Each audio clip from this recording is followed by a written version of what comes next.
ဒီမှာအခု join နေတဲ့ teacher တွေကတချို့လူတွေကတစ်ချိန်ချိန်ကြာရင် supervisor တွေလည်းဖြစ်လာနိုင်တယ် principal တွေလည်းဖြစ်လာနိုင်တယ်ပေါ့နော်ဘာသာရေးတစ်ခုကို supervise လုပ်ရတဲ့လူလည်းဖြစ်နိုင်တယ်လို့ဒါမှမဟုတ်ရင်ကျောင်းတစ်ကျောင်းမှာ supervise ပေါ့နော် teacher supervisor တွေဖြစ်လာနိုင်တဲ့လူလည်းရှိနိုင်မယ်အဲ့ခါကျရင် teacher တို့က do's and don'ts ပေါ့နော်ဘယ်ဟာလေးတွေကတော့ teacher တို့သိဖို့လိုအပ်တယ်ဘယ်ဟာလေးတွေကတော့ teacher တို့အကဲဖြတ်ဖို့လိုအပ်တယ်ဘာကြောင့်လုပ်နေရတာလဲပေါ့နော်ဒါမှမဟုတ်ရင်လည်းအခု teacher တို့ဆရာမဖြစ်နေတဲ့အချိန်တွင်းထဲမှာပေါ့နော်ကိုယ့်ထက်ရာထူးကြီးတဲ့လူတွေကလာပြီးတော့အကဲဖြတ်တယ်စစ်ဆေးတယ်ဆိုတခါလေကြာရင်ကျမတို့မကြိုက်ဘူးပေါ့နော်စာတင်နေတဲ့ခန်းထဲကိုလာကြည့်တယ်။ဘာလို့ဒါလဲဆိုတဲ့ပုံစံမျိုးဖြစ်တာမျိုးရှိရပါတော့။အကယ်လို့ teacher တို့ supervision ဆိုတဲ့စကားလုံးကိုနားလည်သွားမယ်ဆိုရင်တော့ဒါဒီကျမတို့အတွက်ပိုကောင်းမှုအတွက် feedback တွေပေးဖို့အတွက်ကျမတို့ကိုရောအကြောင်းကိုရောကလေးတွေအတွက်ကောပတ်ဝန်းကျင်အတွက်ကောအားလုံးအတွက်ကောင်းမှုလုပ်တာဆိုတာမျိုးနားလည်သွားမယ်ဆိုလို့ရှိရင်တော့ဒါကျမတို့စိတ်နှောက်ယှက်ဖြစ်စရာမရှိတော့ဘူးပေါ့နော်။ကြည့်ချင်တဲ့ချိန်လာကြည့်ကြည့်ပြီးတော့ပြန်သွားဒါပေမဲ့တခုတော့ရှိတယ်supervisor အနေနဲ့ဒီလိုမျိုးအကဲဖြတ်တယ်စစ်ဆေးတယ်ဒီလိုမျိုးလုပ်တဲ့အခါမှာလည်းပဲသူ့ရဲ့ရည်ရွယ်ချက်ကပေါက်မြောက်ဖို့တော့လိုတာပေါ့နော်အဲ့တော့သူ့ရဲ့ရည်ရွယ်ချက်ကဘယ်လိုပေါက်မြောက်ရမလဲဆိုတဲ့အခါကျတော့ကိုကအကဲတော့ဖြတ်တယ်စစ်ဆေးတယ် monitor လုပ်တယ် supervise လုပ်တယ်ဆိုတာဒီသူ့ကိုနှိမ့်ချခြင်းလို့သူ့ကိုဖဲ့ခြင်းလို့เนาะသူ့ကိုဒုက္ခပေးခြင်းလို့ဒါမျိုးတော့မဟုတ်ရဘူးပေါ့နော်ကိုယ်တိုင်ကနေပြီးတော့မှဒီကြောင်းကောက်မှုအတွက်ကိုဘာတွေများကိုက feedback ပေးနိုင်မလဲဆိုတော့စဉ်းစားပြီးတော့နီးလန်းရှာတာမျိုးဆိုရင်ဒါပိုကောင်းတဲ့အကြောင်းရင်းဖြစ်သွားမယ်ပေါ့နော်အခုကျမတို့လက်ရှိဖြစ်နေတဲ့case တစ်ခုပဲကြည့်မယ်ဆိုလို့ရှင်တော့စုံမကိစ္စပေါ့နော်စုံမလောက်ရတဲ့ရည်ရွယ်ချက်ကကားတွေလမ်းပေါ်မှာတက်နိုင်တယ်မြအသုံးပြုမှုကို short ချခြင်းတဲ့အတွက်နံပါတ်1ချက်ကပေါ့နော်နောက်တစ်ခုက CO လဲခြွေတာခြင်းတဲ့အတွက်လုပ်ရတယ်ပေါ့နော်အစစ်မပြေပေမဲ့လည်းဒီစုံမကိစ္စကိုလုပ်နေရတယ်ပေါ့အဲ့ဟာမှာအဲ့ဒီစုံမကိစ္စကိုစစ်ဆေးဖို့เนาะကြည့်ပေးဖို့ဆိုပြီးတော့ကျမတို့ model vehicle တွေကိုငှားရတယ်ပေါ့နော် model vehicle တွေကလုပ်တယ်ပေါ့အခုညီတောင်းနေပေါ့သူတို့တွေကတာဝန်ယူပြီးတော့ဒီကိစ္စလည်းရင်စည်းကမ်းနဲ့ပတ်သက်လာပြီဆိုရင်တော့သူတို့ကလည်းတာဝန်ယူပေးရတဲ့လူတွေမို့လို့သူတို့ကလည်းလုပ်တယ်ပေါ့နော်ဒါပေမဲ့သူတို့လုပ်တဲ့အခါမှာအလုပ်လုပ်တဲ့အခါမှာသူတို့ရဲ့ခံယူချက်ကကွဲပြားဖို့လိုတယ်ပေါ့နော်ဒီဟာကြီးကိုပဲငါတို့ဘယ်လိုလုပ်ရင်ကောင်းမလဲဆိုပြီးသွားတာမျိုးမဟုတ်ဘဲနဲ့လမ်းပေါ်မှာကားတွေရော့သွားဖို့အတွက်ရယ်နော်စီးစနေကြဖို့အတွက်ရယ်အားလုံးအဆင်ပြေဖို့အတွက်ရယ်ရွေချက်နဲ့လုပ်နေတာဆိုတာသိရင်ဒါရွေချက်ကပေါင်းမြောက်တယ်ကိုသွားချင်တဲ့ရွေချက်နဲ့ကိုအကောင့်ထဲပေါ်နေရတဲ့အဝင်ကိုချဖြစ်တယ်အဲ့လိုမဟုတ်ဘဲနဲ့တွေးသမျှလူကုန်ဖမ်းပြီးရှိသမျှပတ်စံအကုန်ကောက်နေမယ်ဆိုလို့ရှိရင်ကြတော့ရွေချက်နဲ့သွားနေတဲ့လမ်းကြောနဲ့သွားနေရတယ်အကုန်လုံးတွေကအဝင်ကိုချမဖြစ်ဘူးလို့ပြောလို့ရတယ်ဒီလိုပါပဲကျမတို့ကျောင်းနေအဆင်ပြေဖို့အတွက်ဆရာမတွေတိုးတက်လာဖို့အတွက် professional development ဖြစ်ဖို့အတွက်ကျမတို့ teaching supervisor တွေငှားတယ်ပေါင်နာတွေကနေပြီးတော့ပေါ့နော်ဆရာမတွေကိုကြည့်ပေးပါစောင့်ရှောက်ပေးပါဆရာမတွေရဲ့လိုအပ်ချက်ကိုဖြည့်ပေးပါဆိုပြီးတော့အခုညီတောင်းတဲ့အခါမှာဒီ supervisor တွေအကုန်လုံးကလည်းပဲကိုလိုရမယ့် role နဲ့ကဏ္ဍကိုရှင်းရှင်းလင်းလင်းသိပြီးတော့လုပ်ရမယ့်ရည်ရွယ်ချက်ကိုပေါက်မြောက်အောင်လုပ်ဖို့လိုအပ်တယ်ပေါ့နော်အပြစ်တွေလိုက်ရှာမယ်အခန်းနဲ့တခန်းဝင်တခန်းထွက်เนาะစုမယ်ပြောမယ်အဲ့လိုမျိုးတွေပေါ့နော်ဒါမျိုးဆိုရင်ကြတော့လှုပ်ချင်တာနဲ့ရည်ရွယ်ချက်နဲ့အဝင်ကိုကြမဖြစ်ဘူးအဲ့တော့ဆရာမတွေကဆင်းရဲတဲ့လှုပ်ထွက်တယ်ဆိုရင်ဝင်လိုက်ထွက်လိုက်နေဆိုတာအကြောင်းအတွက်လည်းမကောင်းဘူးပေါ့နော်ခလေးတယောက်ဟာစာတင်တဲ့တစ်နှစ်တည်းမှာဆရာမ4-5-6ယောက်ပြောင်းနေရတယ်ဆိုရင်လည်းဒါအဆင်မပြေနိုင်ဘူးအဲ့အတွက်ကြောင့်မလို့ဒါအကုန်လုံးကကိုလုံးနေတဲ့ရည်ရွယ်ချက်ကဘာကြောင့်လုံးနေလဲဆိုတာကိုရိုးဒေတာ clear ဖြစ်ဖို့လိုတယ်ပေါ့နော်ငါဥစားပေးဖြစ်တော့ဟိုကလုံးလိုက်မယ်တူဖြစ်ရင်တော့ထုလိုက်အောင်မယ်ဆိုတာလိုမျိုးမဖြစ်ရင်ဒါအကောင့်ဆုံးလို့ပြောလို့ရတယ်ပေါ့နော်ဆိုတော့အဲ့ဒါလေးတွေကိုလုပ်တဲ့အခါမှာဘယ်ခန္ဓာကနေပဲလုပ်ရပေါ့နော်ကိုကဆရာမနေရာနေပဲလုပ်ရကိုက supervisor နေရာနေပဲလုပ်ရကိုက principal နေရာနေပဲတာဝန်ယူရဘယ်ခန္ဓာကနေပဲတာဝန်ယူမှန်ကန်နဲ့လှုပ်ဆောင်နိုင်မှုအတွက်ဒီနေ့ကတော့ knowledge လေး sharing လုပ်ပေးတဲ့နေ့ပေါ့နော်ကိုထားရမယ့်စိတ်ထားလေးတစ်ခုကိုလုပ်ရမယ့်အလုပ်တာဝန်လေးတွေကဘာလေးရှိလဲဆိုတာလေးတွေ clear ပြလို့ဒီနေ့တော့မှာပါဒါဆိုရင်တော့ဒီနေ့တော့မယ့် concept လေးအကြောင်းဒီ share ရမယ်လို့ထင်ပါတယ်ဆိုတော့သင်ခန်းစာလေးမစမီမှာတော့ကျွန်မကိုလေးအရင်ဆုံးမိတ်ဆက်လိုက်ပါမယ်ဆိုတော့ကျွန်မနာမည်ကteacher လေးလို့ခေါ်ပါတယ်ကျွန်မကပထမဆုံး first posting ကတော့ဒီဟိုပါနော်အရင်ဘွဲရခဲ့တာတော့ Bachelor of Education နဲ့ဘွဲရထားပါတယ် Bachelor of Education ဘွဲ့ရပြီးတော့ကျွန်မအလယ်တန်းပြမူလာတန်းပြနေနဲ့2နှစ်စီအလုပ်လုပ်ခဲ့ရပါတော့အဲ့တော့မူလာတန်းလည်းသင်ဘူးတယ်အလယ်တန်းလည်းသင်ဘူးတယ်ပေါ့နော်အဲ့ဒါပြီးတော့ကျွန်မ Master of Education ဆက်ယူတယ်အဲ့တော့ Master of Education ပြီးသွားတဲ့အချိန်ကျတော့ကျွန်မအထက်တန်းပြဖြစ်တယ်ကျွန်မအထက်ကတည်းကဘယ်တန်းမှလည်းလုပ်ခဲ့ဘူးတယ်ပေါ့နော်အဲ့မှာလည်းကျွန်မနှစ်အတော်အတန်းကြာအထက်တန်းပြဆရာမအနေနဲ့တာဝန်ထမ်းဆောင်ခဲ့တယ်။အဲ့ဒါနောက်ပြီးတော့ကျွန်မ Doctor of Philosophy အတန်းကိုဆက်တက်တယ်ပေါ့နော်။5နှစ်ဆက်တက်တယ်။အဲ့တက်တဲ့အချိန်တော်တွင်မှာတော့ကျွန်မဂျူတာလုပ်ခြင်းစိတ်ပေါက်လာတယ်။ဂျူတာဘက်ကိုပြောင်းတယ်ပေါ့။ University ဘက်ကိုပြောင်းတယ်။အဲ့မှာကျွန်မteaching experience အနေနဲ့တော်တော်ယူပြီးသွားတဲ့အချိန်မှာနောက်ဆုံးကျွန်မအဲ့ရနေပြီးတော့ဟောပါတော့leave လုပ်လာခဲ့တဲ့အချိန်ဒီကျွန်မ lecturer နဲ့ leave လုပ်လာခဲ့ပေါ့နော်ကတိကဖြစ်ပြီးတော့မှကျွန်မနားတယ် private sector တွေကိုဝင်နေဒါကတော့ကျွန်မ experience တွေပို့ပြီးတော့လုပ်ချင်တဲ့အတွက်ကြောင့်မလို့ပြင်ပကိုထွက်ပြီးတော့နောက်ထပ် experience တွေရှာတဲ့သဘောပဲပေါ့နော်အဲ့တော့ဒီဘက်ကိုရောက်သွားတဲ့အချိန်မှာကျတော့ကျွန်မရဲ့ role က principal ဖြစ်သွားတယ်ပေါ့နော်ပထမဆုံးကျွန်မ private school ခုမှာ principal အနေနဲ့ဝင်လုပ်တယ်အဲ့ဒါပြီးတော့ကျွန်မ international school မှာ vice principal အနေနဲ့လုပ်တယ်ဆိုတော့ NIEC teacher ထေးရဲ့အောက်မှာပေါ့နော်တော့ teacher ထေးရဲ့အောက်မှာကျွန်မခဏဝင်လုပ်ပြီးသွားတဲ့အခါမှာ teacher educator အနေနဲ့အခုဆက်ပြီးတော့လက်ရှိပေါ့နော် teacher တို့နဲ့အခုလုပ်နေတာဒီ teacher educator role ကိုပဲကျွန်မယူလိုက်တော့တယ်ဘာဖြစ်လဲဆိုတော့ကျွန်မနေကင်းပိုင်းနေတခြားသောအချိန်တွေမှာဆိုရင်ကျွန်မ ING ကိုဖွဲ့စည်းတစ်ခုမှာအလုပ်ဝင်လုပ်နေတာဖြစ်တဲ့အတွက်ကြောင့်မလို့အလုပ်ကနှစ်ခုမနိုင်တော့ဘူးပေါ့နော်ဒါကြောင့်မလို့ညပိုင်းစတင်တဲ့အလုပ်နဲ့နေ့ပိုင်းအလုပ်လုပ်တဲ့အလုပ်အဲ့နှစ်ခုပေါင်းပြီးတော့အလုပ်လုပ်ပါတယ်ဆိုတော့လက်ရှိမှာတော့ကျွန်မကဒီ ING ကိုဖွဲ့စည်းတစ်ခုမှာအလုပ်လုပ်နေရပေါ့နော် teacher ဒါဆိုရင်တော့ဒါကျွန်မအကြောင်းပဲပေါ့နော်ဆိုတော့ကျွန်မဒီ teaching background ကနေလာတာဖြစ်တဲ့အတွက် teaching experience လည်းရှိထားတဲ့အတွက်principal လည်းလုပ်ခဲ့မှုတယ်အဲ့အတွက်ကြောင့် supervision ကိုဘယ်လိုပုံစံနဲ့သွားနေလဲဘယ်လိုတွေကျင့်သုံးနေကြလဲဆိုတာလေးကိုနည်းနည်းလေး teacher ကိုပြန်ပြီးတော့အဲ့ဒါလေးနဲ့ဆက်ပြီးတော့ပြန်ပြီးတော့ sharing လုပ်ပြပေးတာပါနော်ဒါဆိုရင်တော့ကျွန်မ slide လေး share လိုက်ပါမယ် teacher တို့ဒီလိုရှင်းရတဲ့ကတော့တခြားသောကောင်းစဉ်တွေကိုလေ့လာခဲ့ရမယ်ထင်တယ်နော်ကျွန်မတွေ့လိုက်တာတော့ multiple intelligence တို့ဘာလို့အဲ့လိုမျိုးတော့တွေ့တယ်ဒါပေမဲ့ကျွန်မကောင်းစဉ်ကတော့ဒါစသင်တာနဲ့တိတ်မဆိုင်ပဲနဲ့ဟောပါနော် supervision လုပ်တာနဲ့ပို့ပြီးတော့သက်ဆိုင်တယ်ပေါ့နော်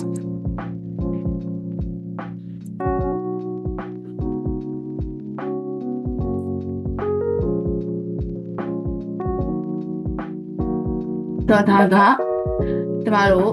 supervision နဲ့ evaluation ပေါ့နော်အကြောင်းဒီမှာဘယ်လိုမျိုးစီမံခန့်ခွဲရလဲဘယ်လိုမျိုးအကဲဖြတ်ရလဲပေါ့နော်ဒါ supervision နဲ့ evaluation ကိုဦးစားပေးပြီးတော့သွားမယ်အဲ့ supervision ရဲ့အောက်မှာပေါ့နော် evaluation နဲ့ supervision အောက်မှာ supervision ဆိုတာဘာလဲပေါ့နော်ဘာကြောင့်လုပ်ဖို့လိုအပ်တာလဲဘယ်လိုရွယ်ချက်နဲ့လုပ်နေကြတာလဲလုပ်မယ်ဆိုရင်ဘယ်လို principle တွေလိုအပ်တာလဲပေါ့နော်ဘယ်သူတွေကတာဝန်ရှိတာလဲအဲ့တာဝန်ရှိတဲ့လူတွေရဲ့အခန်းကဏ္ဍပေါ့နော်ဘယ်လိုလုပ်လို့ရတာလဲနောက်တစ်ခုကအဲ့ supervision ရဲ့အမျိုးအစားဘယ်လိုမျိုးရှိရလဲပေါ့နော်အဲ့ဟာတွေရဲ့ term တွေနဲ့ပတ်သက်ပြီးတော့နည်းနည်းလေးပြောပြပေးမယ်နောက်ဒီကျင့်ဝတ်လိုက်နာတဲ့ဒီ supervision လုပ်မယ်ဆိုရင်ဘယ်လိုစီမင်းစည်းကမ်းတွေကိုကျွန်တော်တို့လိုက်နာဖို့လိုအပ်တာလဲပေါ့နော်ပြီးတော့ supervision လုပ်ဖို့အတွက်ကဘယ်သူမှတာဝန်ရှိဆုံးလဲပေါ့အကယ်လို့ supervision လုပ်မယ်ဆိုရင်တော့သူတို့အကြီးက focus ထားရမယ့်အရာကဘာလဲပေါ့နော်နောက်တစ်ခုကတော့ဒီ moral literature တွေမှာအသုံးပြုတဲ့ဒီ supervision နဲ့သက်ဆိုင်တဲ့ concept တွေကဘာတွေဖြစ်တိုင်းလဲပေါ့နော်နောက်ကျမတို့ issue ဆိုတာပြဿနာပေါ့supervision လုပ်တဲ့အတွက်ဘယ်လိုပြဿနာတွေဖြစ်လာနိုင်လဲဘာတွေများဖြစ်နိုင်လဲကြုံတွေ့နိုင်လဲဒါတွေကိုကျမတို့ဆွေးနွေးကြမယ်ပေါ့နော်ဆိုတော့ဒါကတမတ်ပေါ်မဲ့ concept တွေပေါ့နော်ဆိုတော့ teacher တို့ဒီကအဆင့်လိုက်လဲဟိုကျမဟိုမယ်နည်းနည်းလေးရှေ့တိုးနောက်ဆုတ်တော့နည်းနည်းလေးရှိရပေါ့နော်ဆိုတော့ဒါဆိုရင်ရမယ်ထင်ပါတယ်နော်သွားမဲ့ concept လေးလည်းသိပြီဆိုတော့ကျမတို့ lesson လေးစလိုက်အောင်ဆိုတော့ဒီမှာကျမတို့က supervision လုပ်လို့ရတဲ့နေရာအများကြီးရှိရပါတော့ဥပမာနေရာတိုင်းမှာ supervision ရှိတယ်ကျမတို့ဈေးသွားဝယ်တဲ့နေရာမှာလည်း supermarket မှာဈေးတွေရောင်းနေကြတယ်ပေါ့နော်အဲ့ဒီဈေးရောင်းနေတဲ့လူတွေဝန်ထမ်းတွေကိုစောင့်ကြည့်နေတဲ့ supervision လုပ်နေတဲ့လူတိုင်းမှာရှိတယ်နေရာတိုင်းမှာရှိရပါတော့အဲ့တော့ရောင်းမှလည်းသူကလည်းသူရှိတယ်လို့စားတောက်ဆိုင်မှာလည်းသူကလည်းသူဝန်ထမ်းရှိတယ်အဲ့လိုပဲစေယုံစေပေးတဲ့နေရာ nurse တွေမှာလည်းသူနာပြုတွေဆရာဝန်တွေပုံမှန်တိုင်းသွားနေရလားဆိုတာစောင့်ကြည့်နေတဲ့ supervisor ရှိဖို့ရှိရပါတော့ ပစ္စည်းတွေကိုအခြေခံလူတန်းစားတွေဖြစ်တဲ့ပစ္စည်းတွေကိုကုန်တင်ကုန်ချလုပ်နေတဲ့လူတွေနေရာမှာလည်းစောင့်ကြည့်နေတဲ့ supervisor တွေရှိတယ်လို့ကျမတို့ teaching learning process မှာလည်းအမြဲတမ်းစောင့်ကြည့်နေတဲ့လူတွေရှိတယ်။အဲ့မှာနှစ်ပိုင်းပွဲတယ်ပေါ့နော်။တစ်ပိုင်းကကြတော့ကျောင်းသားတွေရဲ့လှုပ်ရှားမှုကိုစောင့်ကြည့်နေတဲ့ဆရာမ supervisor တွေရှိတယ်လို့ monitoring တနည်းအားဖြင့်ပြောမယ်ဆိုရင် leader တွေ facilitator တွေအဲ့လိုအခန်းကဏ္ဍနဲ့တွားနေရတယ်ရှိတယ်လို့နောက်တစ်ခုကတော့ဆရာဆရာမတွေရဲ့လှုပ်ရှားမှုအားလုံးကိုစောင့်ကြည့်နေတဲ့ supervisor တွေရှိတယ်။ဆိုတော့ကျောင်းနဲ့တကျောင်းကတော့ try မတူဘူးပေါ့နော်။တချို့ကကြတော့ဆရာမအရင်ထားတယ်။ဆရာမပြီးတော့မှအဲ့ဒီဆရာမရဲ့အပေါ်ကနေပြီးတော့ supervisor ထားတယ် teaching supervisor ထားတယ် teaching supervisor ရဲ့အပေါ်ကနေမှ principal ထားတယ်တချို့ကျောင်းကြတော့ teaching supervisor နဲ့အပြိုင် discipline master ဆိုပြီးတော့ထပ်ထားတယ်စီကံထိန်ထိန်ရေးပေါ့နော်စီကံထိန်ထိန်ကိုသူကလုပ်တယ်အဲ့တော့သူကတော့စီကံပဲကြည့်တယ်ကျန်တဲ့ဟာမကြည့်ဘူးပေါ့နော်ကျန်တဲ့ teaching learning process တွေဘာမှမကြည့်ဘူးစီကံဆရာမတယောက်စီကံရှိရလားတချို့နေရာတွေမှာကျတော့စီကံကြည့်တာကိုHR လုပ်တယ်ကျောင်းတက်မှန်ရဲ့လားကျောင်းပုံမှန်ကျွမ်းရဲ့လားဘာတွေလိုအပ်ချက်ရှိနေလဲစပင်းထုံးရဲ့လားဒါမျိုးတွေပေါ့နော်စပင်းစီးထားရဲ့လားအင်ဂျီ uniform ဝေးရဲ့လားမွေးလာဘူးဆိုရင်ဒီချက်တော့မှဆိုရင်တော့ပတ်စံလေးဖြတ်တာလေးရှိမယ်ထင်တယ်နော်file လေးတွေတက်တာလေးရှိမယ်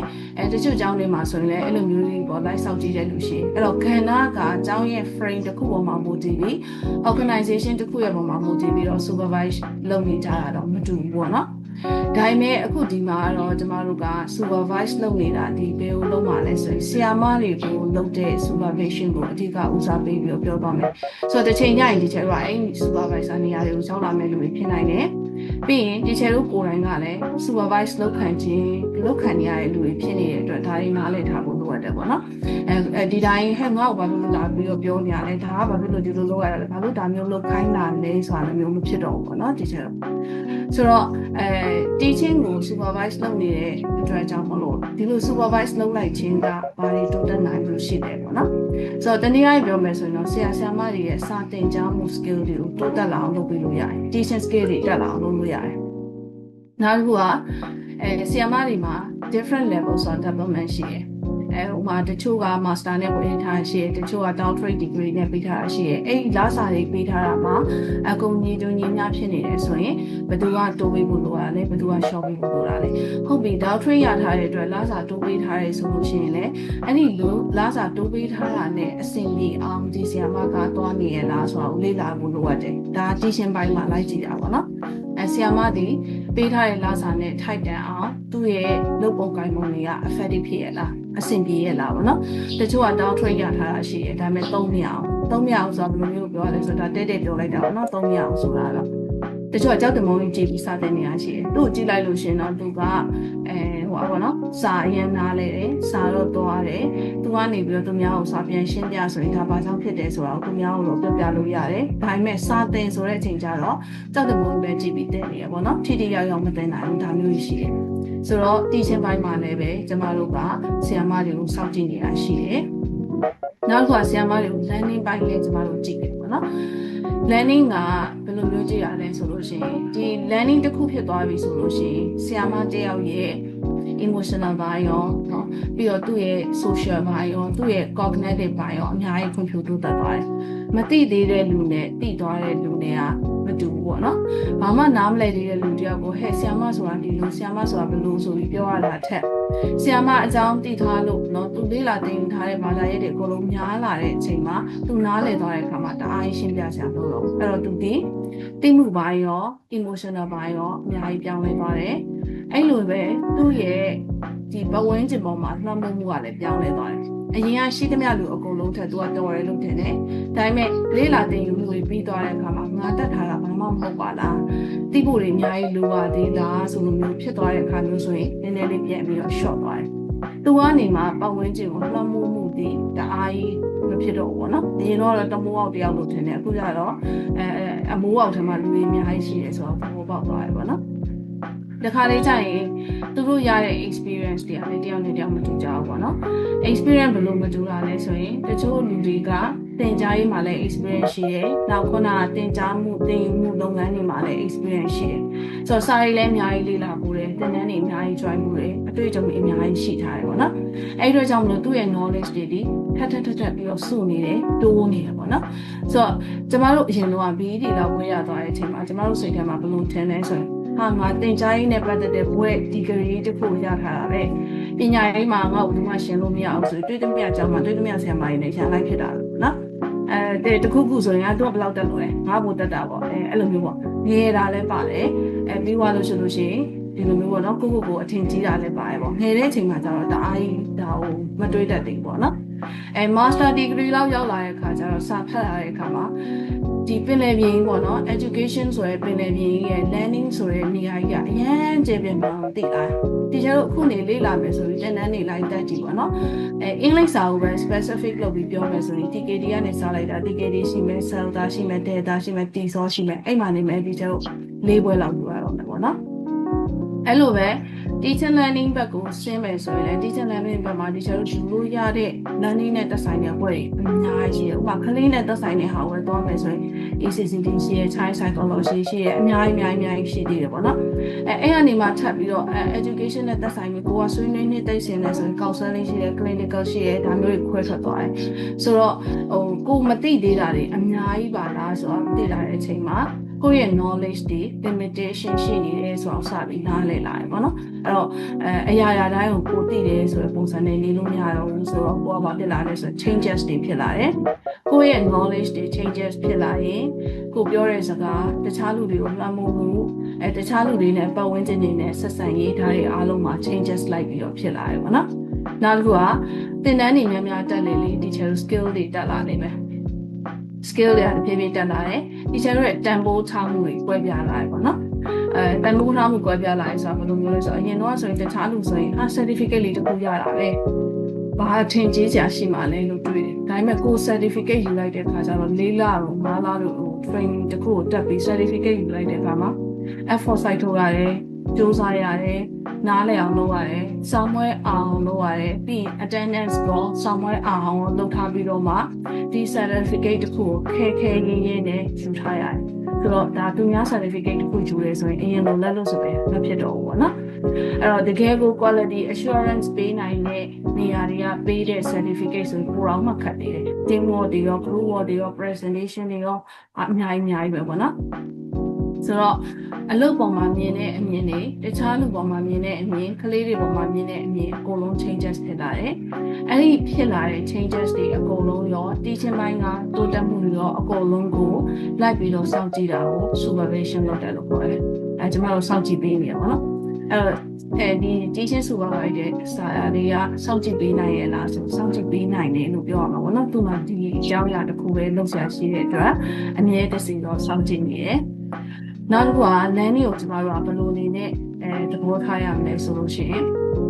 learning take place ဖြစ်နေတယ်ဆိုတာ learning ဖြစ်ပေါ်နေတယ်ဆိုတာကိုပဲ process တစ်ခုအနေနဲ့ learning ကိုကျွန်တော်တို့ကြည့်နေဖို့လိုအပ်တယ်။ဒါလေးကျရင်တချို့ training တွေကအထင်ကြာနေမှပြီးတယ်ပေါ့နော်။ဆိုတော့ဒါဆိုရင် supervision လုပ်တယ်ဆိုတာဘာလဲ။ခုနက teaching တွေ learning တွေကိုစောင့်ကြည့်နေတာ supervision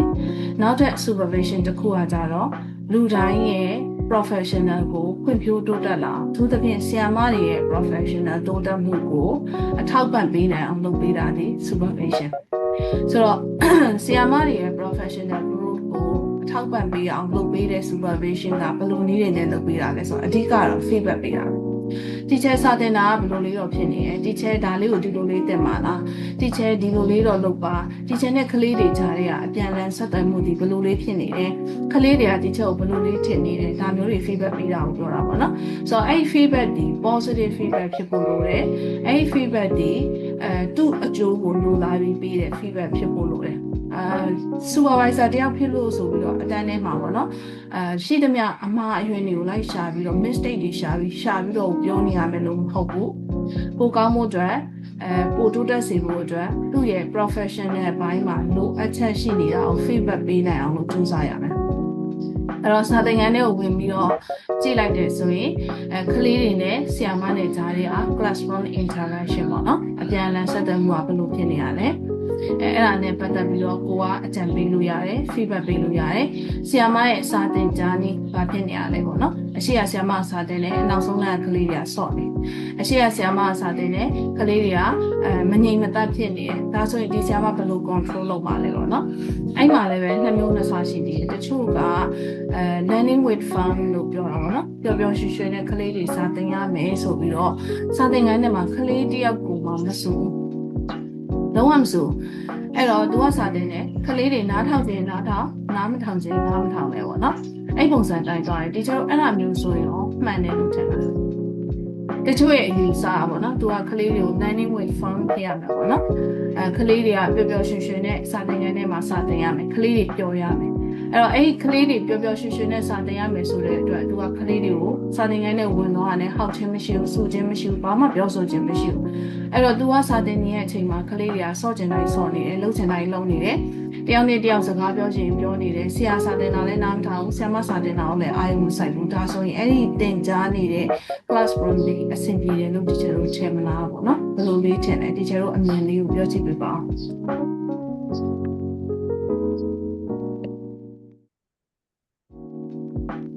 းဟုတ်ကဲ့ပါ teacher ကြည့်ပါလားတင်ဟုတ်ကဲ့ပြောပါ teacher teacher အဲ့ဒီနီးစနစ်ကမှန်တယ်လို့မထင်ပါဘူး teacher ဘာလို့လဲဆိုတော့ကလေးတွေကလုံးချင်တာလုံးနေမှာဆိုတော့လေစာရသွားတဲ့ကလေးရှိမယ်စာမရသွားတဲ့ကလေးရှိနိုင်တာပေါ့နော်အဲ့လိုဆိုတော့တချို့ကကြတော့အဲ့လို active ဖြစ်နေမှသင်ယူလို့ရတဲ့ကလေးရှိပေမဲ့တချို့ကလေးတွေကနှောက်ယှက်ဖြစ်နေမှာပေါ့နော်အဲ့ကြောင့်မလို့အဲ့ဒီစနစ်ကမှန်တယ်လို့မထင်ပါဘူး teacher ဟုတ်ကျေးဇူးတင်ပါတယ်ဟုတ်ကဲ့ပါ teacher ရဲ့ idea ကို sharing လုပ်ပေးတဲ့အတွက်ကျေးဇူးတင်ပါတယ်ဆိုတော့ teacher ရဲ့ရင်မှာ teacher လည်းဆွေးနွေးပေးပါအောင် teacher ဟုတ်ကဲ့ teacher ကျွန်တော်ကကြတော့ကလေးတယောက်နေတယ်ကျွန်တော်ကလေးတယောက်နေတယ်ပေါ့နော်အခန်းထဲမှာတချေကအဲ့လိုမျိုးပြောရမယ်တော့ရမယ်သင်ခန်းစာရဲ့ procedure ကိုလည်းမရှင်းပြဘူးပေါ့နော်ပြီးတော့ဒီကျွန်တော်တို့တွားရမယ့် risk ကိုလည်းမသိဘဲနဲ့အရှိကနေပြီးတော့သူတင်နေတဲ့ပုံစံနဲ့တင်မယ်ဆိုရင်တော့ကျွန်တော်တကယ်လို့ကလေးတယောက်ဆိုရင်တော့နားမလဲဘူးပေါ့နော်ဥပမာခြေဒီနေ့ဖာတင်သွားလဲဆိုအောင်လည်းအန်ဆိုင်မှုလည်းရမယ်လို့မထင်ဘူးပေါ့ဆရာမတယောက်အနေနဲ့လည်းသူ့ရဲ့တနေ့တာတင်ကြားမှုကိုဘယ်လောက်ကလေးတွေရပါလဲဆိုအောင်လည်းပြန်ပြီးတော့လည်းဆန်းစစ်မှုရမယ်လို့မထင်ဘူးပေါ့နော်တကယ်ဟုတ်ဒီတိုင်းပဲစာတင်တာပြီးသွားတယ်ကလေးတွေကစာတင်လိုက်ရတယ်ပေါ့နော်ဟုတ်နောက်တစ်ခုကကျတော့ကလေးတွေကအဲ့ဒီငါးစာနဲ့ပတ်သက်ပြီးတော့လည်းစိတ်ဝင်စားမှုပို့ပြီးတော့လည်းရောလာမယ်လို့ထင်တယ်ပေါ့နော်အဲ့ဒီခုတော့ဟုတ်ကျွန်တော်ထင်မိပါတယ်ရှင်ဟုတ်ကဲ့ပါ teacher ဟုတ်ကဲ့ပါဆိုတော့teacher တို့နေပြီးတော့ MBS ကထင်တယ်နော် teacher တို့ reason လေးထောင်းလာတယ်ဟုတ်ကဲ့ teacher တို့ဆွေးနွေးပြပါအောင်ဟုတ်ကဲ့ teacherဟုတ်တားပါလို့ရှင်ကဲကြားပါရဲ့ teacher ဟုတ်တယ်ဟိုလေအဲ့လို classroom management အနေနဲ့မကောင်းတော့ဘူးဟောမဖြစ်မြောက်ဘူးလို့ထင်တယ်ရှင် learning အနေနဲ့လည်းဟိုlearning အနေနဲ့လည်းမပြီးမြောက်ဘူးလို့သူ teaching အနေနဲ့လည်းမပြီးမြောက်သွားဘူးထင်တယ်ရှင်အချိန်တောင်ပေါ်ရမယ်ကလေးတွေလည်းဘာမှလည်းသူကဒီသင်ခန်းစာမပြီးသွားတဲ့အပြင် teacher အနေနဲ့လည်းဒီသင်ခန်းစာမထိရောက်ဘူးပေါ့ရှင်အဲ့လိုမျိုးခံရပါရှင်ဟုတ်ကဲ့ပါ teacher ဟုတ်ကဲ့ပါမှတ်ပါတယ် teacher တို့ဆွေးနွေးတာမှတ်ပါတယ်ဆိုတော့ကျမတို့ supervisor တယောက်အနေနဲ့ဒီလိုမျိုးစာသင်ခန်းကိုတွားကြည့်မယ်ဆိုရင်တော့ကျမတို့ပေးမယ့်အမှတ်ကကျမတို့ဘယ်အရာတွေပုံမှာအခြေခံပြီးကြည့်လဲဆိုရင် classroom control classroom management ပေါ့နော်သူရဲ့ medium ဆို instruction ကကလေးတွေပေါ်မှာတက်ရောက်မှုရှိရလားကလေးတွေနဲ့သူနဲ့ကြားတဲ့ interaction ဒီအမှတ်တွေကို motivate ပေးမယ်ဆိုရင်တော့သူကအဲ့အမှတ်တွေအကုန်လုံးမှာနှဲကုန်ပါလေနော်တချို့ဟာတွေဆိုရင်0တောင်ကိုက်သွားအောင်မယ်အဲ့တော့အဲ့လိုမျိုးဆိုရင် total ပေါင်းချလိုက်လို့ရှင်သူ့ရဲ့အမှတ်ဟာတော်တော်လေးကိုမှဘယ်လိုပြောမလဲမကောင်းတဲ့အမှတ်ရသွားနိုင်တယ်ပေါ့နော်ပုံမှန်တိုင်းဆိုရင်ကျမတို့က90အထက်ဆိုတာကောင်းတယ်ပေါ့90အောက်သူကဖြစ်သွားနိုင်တယ်ဘာဖြစ်လို့ဖြစ်တာလဲဆိုရင်သူကသာစာတင်နေတာစာတင်ခန်းထဲမှာရှိတဲ့ကလေးတွေကစာရလားမရလားလဲသူမသိဘူးပြီးတော့အဲ့ဒီစာသင်ခန်းထဲမှာရှိတဲ့ကလေးတွေကစာရတယ်လို့သူကညင်းခဲ့တယ်ဆိုရင်တော့မှအဲ့ကလေးတွေကသူစာသင်လို့ရတာမဟုတ်ဘူးအိမ်ကိုပြန်ရောက်တဲ့အခါမှာအမေတွေဖေတွေကဒီနေ့ပါစာသင်ခဲ့တာလေစာအုပ်နားလည်လိုက်ရလားရရလားဒါမှမဟုတ်သူတို့ကကျူရှင်ပြန်ထားထားရဆိုရင်အဲ့ထားထားတဲ့ကျူရှင်ကဆရာမကပြန်သင်ပေးလိုက်လို့အဲ့ကလေးကစာရနေတာအဲ့ဒီ exercise ကိုသူလုပ်လို့ရနေတာပေါ့နော်ဒီဆရာမစာသင်လိုက်လို့ရသွားတာမဟုတ်ဘူးဖြစ်နေတယ်ဒါဆိုရင် teacher supervisor တယောက်အနေနဲ့ဆိုရင်အဲ့လိုချိန်ကြီး situation နဲ့ကြုံလာခဲ့ပြီဆိုရင်ဒါ feedback ပေးဖို့ပေးရတော့မယ်ပေါ့နော်အဲ့တော့ number 1က classroom control နိုင်အောင်လုပ်ဖို့ပေါ့နော်အဲ့တော့သူ့ရဲ့ definition မှားနေတာလေးကိုပြန်ပြီးတော့တည့်ပြီးဖို့လိုတယ်ပျော်ပျော်ရွှင်ရွှင်စာသင်တယ်ဆိုတာစာသင်ခန်းထဲမှာလှုပ်ချင်တာလှုပ်ပျော်နေပြီးတော့ဒီဆရာကလည်းစာသင်ခြင်းတင်မယ် ကလေးတွေကလည်းနားထောင်ချင်မှနားထောင်လို့ပြောတာမဟုတ်ဘူးပေါ့နော်ကိုတင်လိုက်တဲ့စာတွေချီချီမီမီနဲ့ activity လေးနဲ့ပေါင်းဆက်ပြီးတင်လိုက်တဲ့အခါမှာကလေးတွေကစာလည်းတင်ရတယ်ပျော်လည်းပျော်တယ်အဲ့ပုံစံမျိုးဖြစ်အောင်လုပ်ရမှာပေါ့နော်ဒါပေမဲ့သူ့ရဲ့အယူဆမှားနေတဲ့အခါမှာသူစာတင်ခန်းထဲမှာထားချင်လို့ထားလိုက်တာဒါပေမဲ့ကလေးတွေကသူတို့ကြိုက်တာလုပ်ရတဲ့အတွက်အဲ့ဒီဆရာကိုတခြားစာသင်ခန်းကိုပြောင်းမယ်ဆိုရင်လည်းသူတို့မပြောင်းချင်ဘူးပေါ့နော်အပြောင်းမခံဘူးဒီဆရာမနဲ့ပဲနော်ဒီချင်းနဲ့ပဲစာသင်မယ်ပြီးတော့သူတို့ကလည်းအဲ့ခန်းထဲမှာညီညီလားဆိုလည်းမနေဘူးပေါ့နော်ရှုပ်ရှက်တွေကိုခတ်နေရတယ်အရှိကနေဆရာစာသင်တယ်ဆရာမစာသင်တယ်ကလေးတွေကနောက်ကနေလှုပ်ချင်တာလုပ်တယ်ဆိုတော့ဒါဒီဒီ supervision shootout ကနေကြည့်မယ်ဆိုရင်တော့ဒါထိရောက်တဲ့တင်ကြားမှုတင်မှုမဟုတ်ဘူးလို့ပြောလို့ရတယ်။အဲ့ခါမှာကျမတို့က feedback ပေးရတယ်။အဲ့ဒီပေးလိုက်တဲ့ feedback ကိုအသုံးပြုပြီးတော့မှဒီဆရာမက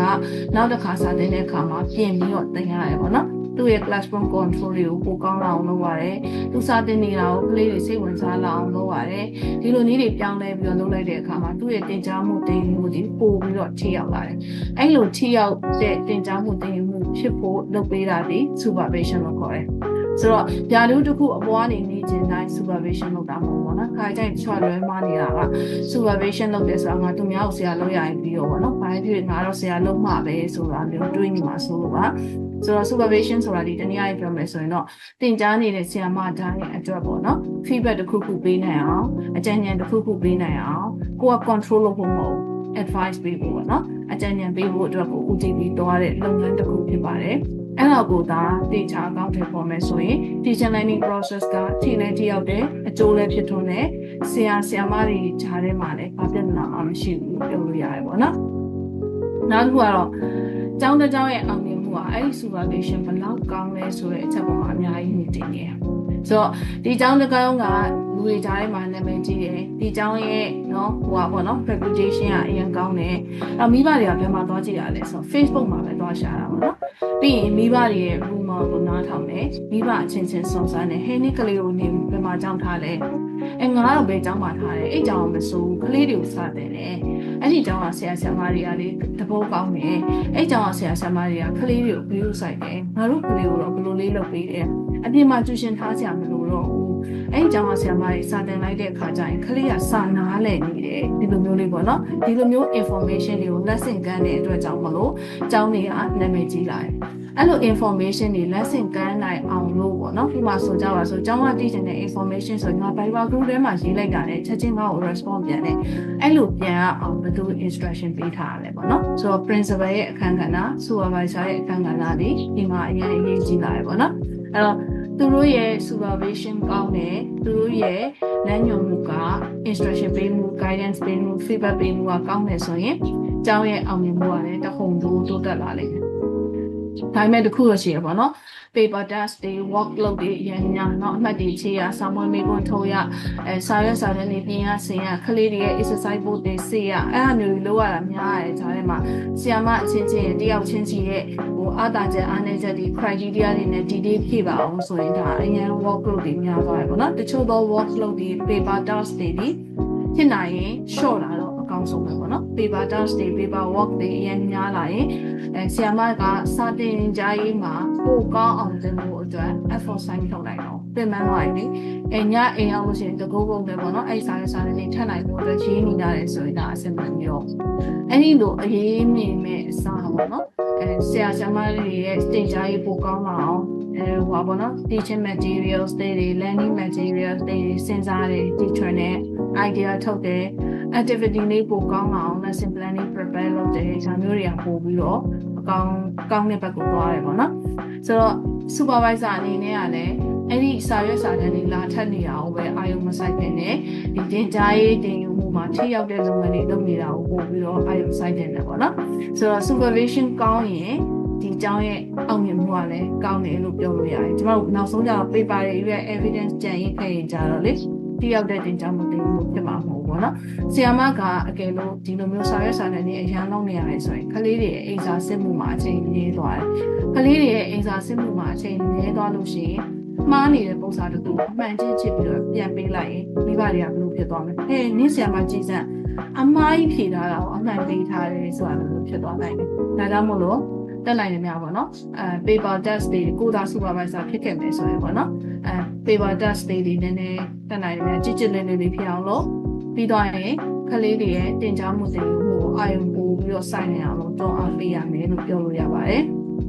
ဆိုတော့အကယ်လို့ပေါ့နော်ဒီလိုမျိုးအတူတကွပူပေါင်းပြီးတော့ဒါလှုပ်ဆောင်နိုင်တယ်ဆိုလို့ရှိရင်ပိုပြီးထိရောက်တဲ့ school action တွေဒီကျလို့အကောင့်ထဲပေါ်နိုင်နေမယ်လို့ပြောလို့ရတယ်ပေါ့နော်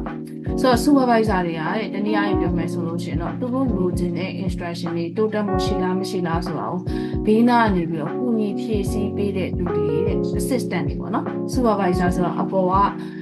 ပေါ့လေအုပ်ချုပ်တဲ့လူတယောက်မဟုတ်ဘူးပေါ့နော် supervision လုပ်တယ်ဆိုတာအပေါ်ကနေအုပ်ချုပ်ဖို့ကိုလည်းမဟုတ်ဘူးသူကကုညီပေးဖို့ဖြစ်တယ်ဒါလေးကိုရောဒီချက်လို့ဘယ်လိုသဘောထားလဲပေါ့နော်ဒီချက်လို့စိတ်ထဲမှာရောဒါကို agree ဖြစ်လား not agree ဖြစ်လားပေါ့နော် agree ဖြစ်တယ်ဆိုရင်လည်း why ပေါ့နော် not agree ဖြစ်တယ်ဆိုရင်လည်း why ပေါ့ဒါကကျမတို့ကပေါ့နော်ဖြစ်တဲ့ဟာကိုပဲပို့ပွင့်လေးလေးဒီလိုလေးပေါ့ပါဆွေးနွေးကြတာဘယ်သူမှဘယ်သူကတော့မှန်တယ်ဘယ်သူကတော့မှားနေပါတယ်ဒါမျိုးပြောတာမဟုတ်ဘူးပေါ့နော်ဆိုတော့ supervision ကတော့သူက assistant ဖြစ်တယ်လေassistant ဖြစ်တယ်ဆိုတာဘာကိုပြောရလဲဆိုကုညီပေးတာပေါ့နော်စာတင်တဲ့အခါမှာအခက်အခဲဖြစ်တယ်ဆိုရင်သူကဘေးနားနဲ့ကုညီပေးတယ်ဘယ်လိုမျိုးလေးတော့တင်လိုက်ပါမိဘနဲ့ဆက်ဆံတဲ့နေရာမှာအခက်အခဲဖြစ်တယ်ဆိုရင်ဘယ်လိုလေးတော့မိဘကိုဆက်ဆံလိုက်ပါဘယ်လိုလေးတော့မိဘနဲ့ညှိနှိုင်းလိုက်ပါဆိုဒီလိုမျိုးလေးပြောပေးတဲ့အပိုင်းပေါ့နော်အဲ့လိုအကူအညီလုပ်ပေးတဲ့လူနေရာကနေ supervision ကရှိနေတယ်လို့ပြောထားတယ်ဒါပေါ်မှာရောဒီချက်တို့ဘယ်လိုလေးညံလဲပေါ့နော်ဟုတ်ကဲ့ပါဒီချက်ကြီးမာလာတင်ဒီချက်ဟုတ်ကဲ့ပြောပါဒီချက် agree ဒီချက်ဘာလို့လဲဆိုတော့လေစီမင်းစည်းကနဲ့နဲ့လေstraight လုပ်ပြီးတော့တတ်မှတ်ပြီးတော့လေပြစ်ဒဏ်ပေးနေတာထပ်စားလို့ရှိရင်အဲ့လိုမျိုးကိုမှားနေတဲ့ကိုလိုအပ်ချက်တွေကိုထောက်ပြကူညီပြီးတော့လေဖြည့်ဆည်းပေးတာမျိုးပေါ့နော်အဲ့လိုမျိုးလေးဆိုရင်ကိုလေးလည်းပို့ပြီးလုံလာတယ်ပေါ့နော်အလုံးလုံးရတာလည်းပျော်တယ်ပေါ့နော်ပို့တဲ့သဘောကျတယ်ပေါ့နော်ဒီချက်ကျမကတော့ agree ပါရှင်းဒီချက်ဟုတ်ကျေးဇူးတင်ပါတယ်ဟုတ်ကဲ့ပါဆိုတော့ဒီချက်ရှင်မှာဒီချက်ဆွေးနွေးပြီးပါအောင်ဟုတ်ကဲ့ဟုတ်တစ်ချက်ကျွန်တော်တို့ကကျတော့အခုမှစပြီးတော့တင်ယူနေတဲ့တစ်ချက်ဆိုတော့ကျွန်တော်တို့ဖြစ်မှာ senior တစ်ချက်ရှိရပေါ့နော်ပြီးတော့လည်း supervisor တွေလည်းရှိရပေါ့ဆိုတော့ကျွန်တော်တို့တွေ့ခဲ့ရတဲ့ senior တွေအားလုံးတက်မှာတချို့ပေါ့နော်ဒီတော်တော်များများ supervisor တွေရဲ့ဒီလောက်ထားတဲ့ပုံစံလေးပေါ့နော်ကျွန်တော်အခုလက်ရှိဆိုရင်တော့အဲ့ဒီချက်ကတော့အများနဲ့ကျွန်တော်တို့ကိုဘယ်လိုပြောမလဲစီကန်းချရတော့မဟုတ်ဘူးเนาะ remind ပေးရလည်းမဟုတ်ဘူးသူရဲ့တခါလေကြာရင်သွားတဲ့ waste တွေအကုန်လုံးကကျွန်တော်တို့တက်ကနောက်ကနေပြီးတော့ automatic ကိုနောက်ကနေပြီးတော့လိုက်နေရတဲ့ပုံစံမျိုးပေါ့เนาะပြောမှဆိုရင်တော့သူစီကန်းချလို့ပတ်စံဖြတ်မှကြောက်လို့အဲ့လိုမျိုးမဟုတ်ဘဲနဲ့တခါလေကြာရင်သူရဲ့ web problem ပေါ့เนาะကြိုပြီးတော့ပြင်ဆင်ထားတဲ့ပုံစံတွေအဲ့ဒါအကုန်လုံးကကျွန်တော်တို့ပုံစံတွေကအစားတခါလေကြာရင်ကိုလိုအပ်မှုရှိတဲ့ဟာတွေကအစားကြောင်းလဲတော့လေးရှိရပေါ့နော်ဆိုတော့အဲ့ခါကျမှဒီ supervision ကကျွန်တော်တို့ assistant ပုံစံမျိုးဆိုတာကတကယ်ကိုမှန်ပါတယ်ပေါ့နော်ဟုတ်ကဲ့ပါဒီချက်ဟုတ်ကဲ့ပါဆိုတော့ဒီချက်တို့အများစုကအကွေးဖြစ်တယ်ပေါ့နော်ဟုတ်ကဲ့ဒီချက်တာချီလိုက်ကဒီချက်တို့ပြောရဆွေးနွေးပေးပါအောင်ဒီချက်ဟုတ်ကဲ့ပါဒီချက်ဟုတ်ကဲ့ပေါ့နော်ကျမတို့ဒီချက်လေးဆိုရင်လည်းsupervisor တွေကပေါ့နော်ဒီ feedback ပေးတဲ့နေရာမှာဆိုလဲpersonal မပါပဲเนาะမှန်ကန်ကန်လေးပေါ့လိုအပ်ချက်အားနည်းချက်အတတ်ချက်တွေကိုတခြားဆွေးနွေးပြီးပေါ့เนาะပြီးရင်ကျမတို့ဒီချယ်တွေကလည်းအဲ့ဒီအရာကိုကောင်းကောင်းလက်ခံပြီးတော့ကိုယ့်ကိုပြုပြင်မယ်ဆိုရင်တော့အကောင်းဆုံးဖြစ်မှာပေါ့เนาะဒီချယ်ဟုတ်ဒီဟာလေးကိုလက်ခံပါတယ်ပေါ့ချယ်လို့ပြောချင်ဟုတ်ကဲ့ပါဆိုတော့ဒီချယ်ထက်နန်တာဒီချယ်ဆွေးနွေးပြပါအောင်ဒီချယ်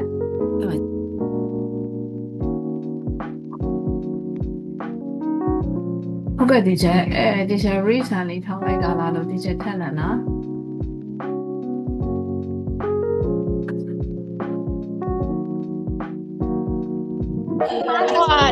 ဒီချက်ရှင်ခုနကလေးမှားပြီးတော့နှိမ့်မိရပါဒီချက်ရှင်တောင်းမှမှာရနော်ဒီချက်ဟုတ်ကဲ့ပါရပါတယ်ဒီချက်ဟုတ်ကဲ့ပါဆိုတော့ဒီချက်လွေး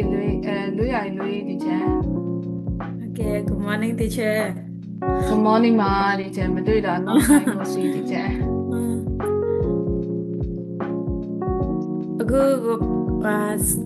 က agree ဖြစ်တဲ့အထက်ရတယ်ဗောနော်ဘာလို့လဲဆိုတော့ဒီလူကြီးတယောက်နေနဲ့ပေါ့နော်ဒီ supervisor ဆိုတဲ့လူတွေကလူကြီးတယောက်နေနဲ့သူရဲ့အလုံးပေါ်မှာအလုံးကိုသူကထိန်ချုပ်ရတဲ့ခါဖြစ်တဲ့အတွက်သူကလုပ်ငန်းတာဝန်တွေအကုန်လုံးကောင်းမွန်လေးလက်ပတ်ဖို့အတွက်သူကဒီလိုအပ်တဲ့ဟာလေးကိုသူကကူညီပေးတယ်ဒီတင် जा ရေးပါအောင်ဒီ control လုပ်တဲ့ပိုင်းရောဒီစင်းမြင့်စေကပါနော်ဒီ duty ကြတဲ့ဟာတွေရောသူကအကုန်လုံးကိုအဆင်ပြေစေတဲ့အတွက်ဒီပြင်ပေးတာတွေသူအမားလုပ်ခဲ့လေဒီလိုမျိုး suggestion လေးပေးပြီးတော့မှသူရဲ့ပြဿနာဖြေရှင်းနိုင်ဖို့အတွက်သူအဲ့မျိုးကိုညီပေးတာတွေတော့ကိုကဒါကောင်းတဲ့အတွက်ပေါ့ကောင်းဝင်တယ်လို့ခစားပါနော်အဲကြောင့်မို့ဒီသူက supervision လုပ်တဲ့နေရာမှာကို agree ဖြစ်တယ်လို့ပြောချင်တယ်ရှင်ဟုတ်ကဲ့ပါဒီချက်တော့ဒီအောက်ကဒုတိယစာသားလေးဆိုပို့ပြီးတော့ရှင်းတယ်ပေါ့နော်supervision လုပ်တယ် supervisor နေရာကိုယူရဲဆိုတာဒီ position တစ်ခု role တစ်ခုပဲယူလိုက်တာပဲမဖြစ်ရဘူးပေါ့နော် position ယူလိုက်တယ်သူများတွေပေါ်ကနေအာဏာပြချင်လို့role တစ်ခုယူလိုက်တယ်ဆရာလုပ်ချင်လို့အဲ့လိုမျိုး role position ကိုယူတာထပ်ပေါ့နော် function တစ်ခု process တစ်ခု smooth ဖြစ်ဖို့အတွက်ကုညီပေးတဲ့ assistant နေရာနေပို့ပြီးတော့ဖြစ်နေတယ်အဲ့လိုပြောလို့ supervisor ငါ assistant လာလို့အဲ့လိုပြောတာမဟုတ်ဘူးเนาะကျဲတော့ကိုဆရာမတိုင်းကိုပေါ်ဆောက်ကြည့်နေတယ်ဆရာမတိုင်းအတွက်လိုအပ်တဲ့နေရာကနေပြီးတော့လိုက်ပြီးတော့ဖြည့်ပေးတာပေါ့နော်ဒီချက်ဒီဟာလေးမှာတော့ဒီချက်စာသင်ခန်းလေးမှာလေးဒီချက်စာသင်သွားတဲ့နေရာမှာဒီလိုလေးဖြစ်နေတယ်နည်းနည်းလေးပြောပါပါတယ်ဟိုဘက်အခန်းကိုဒီလိုသွားတယ်ဒီဘက်အခန်းကိုဒီလိုသွားတယ်ပေါ့နော်ဥပမာတင်ချတင်တဲ့ teaching supervisor တင်ချ teaching supervisor ဆိုတဲ့ဒီလိုပဲဒီချက်စာတင်တဲ့ဥစ္စာလေးမှာဒီလိုလေးဖြစ်နေတယ်ဒီဟာလေးကနည်းနည်းလေးပြင်ရမယ်ပေါ့နော်ဥပမာဆိုကြပါဆိုကျမတို့အရင်က exam เนาะခု exam တော့မဟုတ်ဘူး exam တစ်ခုအနေနဲ့နမူနာပြောပြတာပါတော့ကျမတို့စနစ်တက်နဲ့စနစ်ဟောင်းကိုစနစ်ဟောင်းကနေစနစ်တက်ကိုပြောင်းတဲ့အခါမှာအလယ်တန်း primary level လေးတွေဆိုရင်တင်ချာနည်းတွေဆိုရင် changes တွေဖြစ်သွားတယ်ပေါ့နော်အရင်ကကျမတို့က3နဲ့5ပေါင်းရင်3ကိုစိတ်ထဲမှာအမှတ်လက်5ချောင်းထောင်း3ပြီးတော့4 5 6 9 8အဲ့လိုမျိုးသွားတယ်ပေါ့နော်နောက်ကျတော့ကျမတို့မိတ်ဖက်ဖွင့်နည်းတွေပါပြောင်းသွားတဲ့အခါမှာ3နဲ့5ကနေပေါင်းမယ်ဆိုရင်ခုနလိုမျိုးပေါ့နော်ကျမတို့3ကိုစိတ်ထဲမှာမှတ်တယ်လက်ညိုးတွေထောင်းမှမျိုးမဟုတ်ဘဲနဲ့စိတ်တွက်နဲ့တင်ရတာမျိုးရှိလာတယ်ပေါ့နော်အဲ့လိုမျိုးစိတ်တွက်နဲ့တင်ရမယ်ဆိုပြီးသွားတဲ့အချိန်မှာတင်နေတဲ့ primary teacher ခန့်လိုက်တယ်ရောက်လာတယ်တင်တဲ့အခါမှာအဲ့ကလေးတွေကိုစာသင်ခန်းထဲမှာ3ကိုစိတ်ထဲမှာလက်5ချောင်းထောင်းဆိုပြီးသွားနေတယ်ဆိုရင်ကျမတို့သွားနေတဲ့စနစ်တစ်တင်ရိုးရဲ့အကောင့်ထဲပုံမှုနဲ့ဆရာမလုပ်နေတဲ့ practice နဲ့ပေါ့နော် teaching practice နဲ့လာကြီးလွဲနေဆိုတော့သူတင်တဲ့တင်ကြီးကမှားနေတဲ့အတွက်ကြောင့်မလို့ကလေးတွေကကျမတို့ဒီစိတ်တွက်နဲ့တွက်နည်းတွေတိုးတက်လာအောင်လုပ်တဲ့အခါမှာမတက်လာတော့ဘူးနော်အဲ့တော့နောက် level primary ကနေ1ကနေ2ကိုတက်သွားလို့15နဲ့30နဲ့ပေါင်းဆိုတဲ့အချိန်ကျရင်လည်းကလေးက15ကိုစိတ်ထဲမှာအမှတ်15 30ကိုဒီလိုအချောင်းချင်းစီလိုက်ယူဆိုအဆင်မပြေတော့ဒါဆိုရင်အဲ့ဒီ30နဲ့15နဲ့ကိုပေါင်းဖို့အတွက်ဘယ်လိုခွဲခြားလဲပေါ့နော်မိတ်ဖက်ဖွင့်နည်းနဲ့ခွဲခြားတာရှိတယ်နော်30ကို3ခါလုံးဒါမှမဟုတ်လည်းဘယ်လိုမျိုးတွေလဲအဲ့လိုမျိုးပေါင်းတာမျိုးစုံရှိရပေါ့နော်အဲ့လိုတင်နည်းလေးတွေချင်းပြီးတော့တင်သွားရတာဖြစ်တဲ့အတွက်ကြောင့်မလို့အကဲလို့များဆရာမတယောက်ကမှားနေလို့သူ့ကိုသွားပြီးတော့ပြောတဲ့အခါမှာအဲ့ဆရာမဘယ်လိုထင်လဲဆိုရင်ငါ့ကိုဒီဆရာမလာပြီးတော့ရှာရှင်းနေရမယ်ငါ့မှာဘယ်လိုတင်တယ်ပေါ့စာရရင်ပြီးတော့ပေါ့ခလေးစာရပေါ့အဓိကမဟုတ်ဘူးလားဆိုပြီးတော့အဲ့လိုပြန်ပြီးတော့ပြောတာမျိုးရှိကောင်းရှိလာနိုင်တယ်ပေါ့နော်ဆိုတော့အဲ့လိုမျိုးလက်မခံတဲ့ဆရာမမျိုးလည်းမဖြစ်အောင်အဲ့တော့နောက် supervisor တယောက်အနေနဲ့အကြောင်းပြန်တော့လေ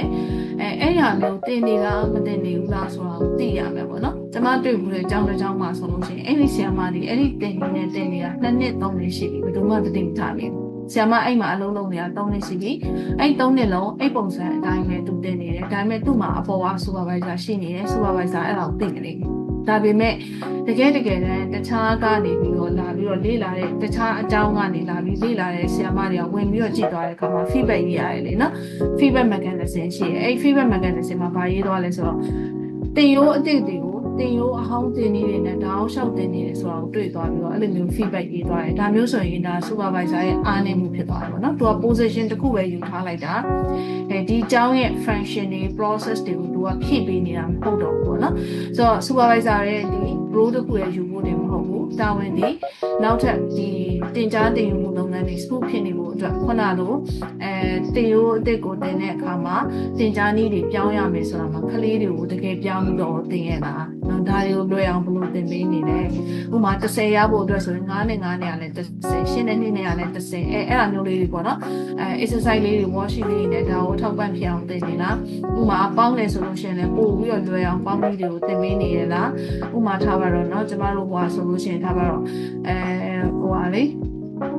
3 300နဲ့229နဲ့ကိုပေါင်းမယ်ဆိုလို့ရှိရင်ချားတွက်မှာမဟုတ်ဘဲနဲ့ကလေးတွေကို229ဆိုတာဒီ300ဖြစ်ဖို့တစ်ပဲလို့တော့အဲ့တော့300လို့ပဲယူဆလိုက်300နဲ့300နဲ့ကိုပေါင်းချလိုက်600ခုန229မှာတော့တစ်ပေါင်း900ဖြစ်တဲ့အတွက်နောက်တစ်ကိုပြန်နှုတ်ဆိုအဲ့လိုတင်နေနဲ့အခုနောက်ပိုင်းတော့ရတယ်ဆိုတော့အဲ့တင်နေတိုင်းကို practice လုပ်နေတာမျိုးဆရာမတွေကဖြစ်ရမယ်ပေါ့နော်အဲ့ဒါတွေဖြစ်နေလားဆိုတာလေ supervisor တွေကစောင့်ကြည့်နေရမယ်ဒါမျိုးလေးပေါ့နော်ဒီလိုကဏ္ဍလေးတွေပါပါတယ်ဆိုတော့ supervisor ရဲ့အခန်းကဏ္ဍအမှန်တော့လွယ်တော့မလွယ်နေဘူးပေါ့နော်ဆိုတော့နောက်တစ်ခုကကျမရဲ့ council မှာ supervision နဲ့ evaluation နှစ်ခုပေါင်းတာပေါ့နော်ဆိုတော့ teacher တို့ရော supervision နဲ့ evaluation နဲ့ council နှစ်ခုကတူမယ်လို့ထင်လားဒီနှစ်ခုကတူလားပေါ့နော် teacher ဘယ်လိုလေးများထင်လဲပေါ့နော်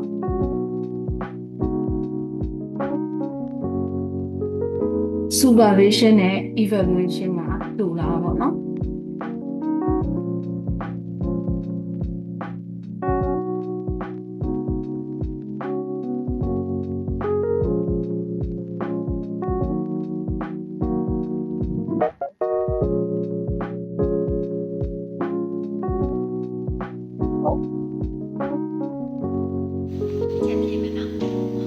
ဟုတ်ကဲ့ပါ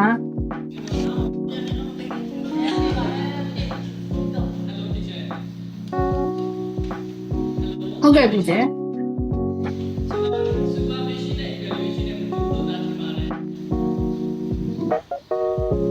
teacher ဟုတ်ကဲ့ကြားပြီ teacher ကြားပြီဟုတ်ကဲ့ပြောပါဆရာ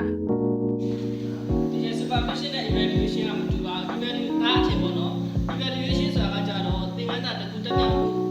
မြောက်သင်ခန်းစာတစ်ခုပြီးသွားတဲ့အခါမှာဘယ်လောက်တက်မြောက်သွားလဲဆိုတဲ့ဟာကိုသုံးသပ်ပေးတာ evaluation လို့ထင်ပါတယ် supervision ကကြတော့ organization တစ်ခုလုံးကို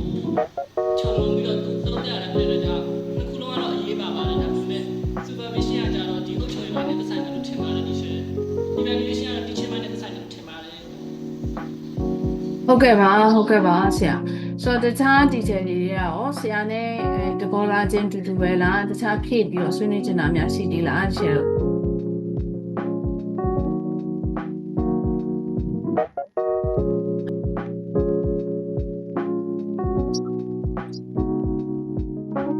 ဟယ်လို teacher တို့ အဲ့လိုပဲ ဆိုတော့နေပြည်တော်က teacher တွေကလည်းတဘောလာချင်းတိုက်ဆိုင်နေပေါ့နော်တိုက်ဆိုင်မှုတွေဖြစ်ပေါ်နေတာလမ်းမတွေအများကြီးထွက်လာတာပေါ့ဟုတ်ကဲ့ပါဆိုတော့တခြား teacher တွေကဆိုရင် teacher ရင်မဟုတ်ကဲ့ဆွေးနွေးပါ teacher teacher sorry ပါကျွန်တော်ဟုတ်ဟောလေဒါကတော့ကျွန်တော်တို့ supervisor တွေများသောအားဖြင့်ပြောနေကြပုံစံလေးရှိရပေါ့နော်ဆိုတော့သူတို့အကဲခတ်တဲ့အုပ်ချုပ်မှုပုံစံတွေမှာကျွန်တော်တို့ရဲ့ဒီတင်ကြားမှုတင်ရမှုတစ်ခုတည်းမဟုတ်ဘူးပေါ့နော်အကုန်လုံးကျွန်တော်တို့ရဲ့ဒီmental ပိုင်းတွေရော social ပိုင်းတွေရောအကုန်လုံးပေါ့နော်ကလေးတွေနဲ့အချင်းချင်းပြောဆိုတဲ့ပုံစံတွေရောပြီးတော့ဒီမိဘတွေနဲ့လည်းကျွန်တော်ဆက်ဆံတဲ့ပုံစံတွေပေါ့နော်ဆိုတော့အကုန်လုံးကစသူတို့ကကျွန်တော်တို့ကိုမလုပ်ပြရလဲဆိုတော့ခင်းညစ်ပြရတယ်ပေါ့တစ်ချက်အဲ့တော့ supervisor တယောက်လောက်ရတာကသူတို့ကevaluation လောက်ရချက်ဆိုင်ပို့ပြီးတော့ပတ်ပေါင်းစုံကျွန်တော်တို့သူတို့ကြည့်ရတယ်လို့ထင်တယ်ပေါ့နော် evaluation ကကြတော့ကျွန်တော်တို့ဒီတင်ကြားတင်ရမှုပုံစံမှာကလေးတွေဒီနေ့သင်ခန်းစာဘယ်လောက်ရသွားလဲအဲ့ဒါကိုပဲအဓိကကျွန်တော်တို့ကဆွန့်ဖြတ်ပေးရတယ်ပေါ့နော်ဆိုတော့ supervision ကကြတော့အကုန်လုံးပေါ့ကျွန်တော်တို့ကလေးတွေကိုလည်း supervise လုပ်တဲ့ခါမျိုးကြရင်လည်းသူတို့တယောက်ချင်းစီတိုင်းရဲ့ဒီပညာတင်ကြားမှုပုံစံမျိုးမဟုတ်ဘဲနဲ့စိတ်သက်စိတ်ကအကုန်လုံးပေါ့နော်အဲ့ဒါကိုပဲကျွန်တော်တို့က supervise လုပ်ရတယ်လို့ကျွန်တော်ထင်ပါတယ်ရှင်ဟုတ်ကဲ့ပါ teacher ဟုတ်ကဲ့ပါဆိုတော့နေပြည်တော်က teacher လေးက race အနေထောင်းတာတော့ဆွေးနွေးပေးပါအောင် teacher တို့ဟုတ်ကဲ့ပါ teacher ဟုတ်ကဲ့ supervision နဲ့ evaluation ကဆက်တော့ဆက်တယ်ဒါပေမဲ့ဒီလိုမတူဘူးပေါ့နော် supervision ကဘယ်လိုပြောမလဲကဲဖြတ်တယ် sensitive observe လုပ်တယ် support လုပ်ပေးရပေါ့နော် evaluation ကကျတော့ကိုဘယ်လောက်ကောင်းကောင်းလုပ်ခဲ့တယ်ဆိုတဲ့ဥစ္စာကို assess လုပ်တယ် decision လုပ်တယ်ပေါ့နော် decision လုပ်တယ် story ပေးရ ပြီးsupervision ကimprove ဖြစ်လာအောင် support လုပ်ပေးတယ် guide လုပ်ပေးတယ်ပေါ့နော်ဒီ evaluation ကကျတော့ဒီကိုဘယ်လောက်လုပ်ခဲ့လဲကောင်းကောင်းလုပ်ခဲ့လဲဆိုတာကို judge how well you did ပေါ့နော်အဲ့လိုပြီးရင်သူကဘာပါမလဲဆို decision တွေပါမယ်ပြီးရင် assessment တွေပါမယ်ပေါ့နော်ဆုံးဖြတ်စီစစ်အကဲဖြတ်ပြီးရ supervision ကစောင့်ကြည့် observe လုပ်ပေးတယ်ကြည့်ပေးတယ် guide လုပ်ပေးတယ်ပြီးတော့ design လုပ်ပေးတယ်ပြီးရင်ဒီ teacher ရဲ့ဥစ္စာတွေ assessment တွေလုပ်နေတယ်နော် နှစ်ခုလုံးကဆက်ဆက်ပါဒါပေမဲ့ဒီတော့မတူဘူး လားဆိုတော့မတူဘူးဒါပေမဲ့နှစ်ခုလုံးကဆက်ဆက်နေတယ်တစ်ခုမရှိလို့မရဘူးပေါ့နော်supervision မရှိဘဲနဲ့ evaluation လုပ်လို့မရတယ်လို့ပဲနှစ်ခုလုံးကတစ်ခုပြီးမှတစ်ခု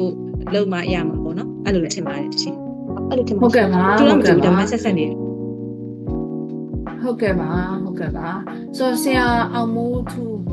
ဟုတ်တယ်ထင်တယ်နော်ဆရာအောင်မိုးဟုတ်ကဲ့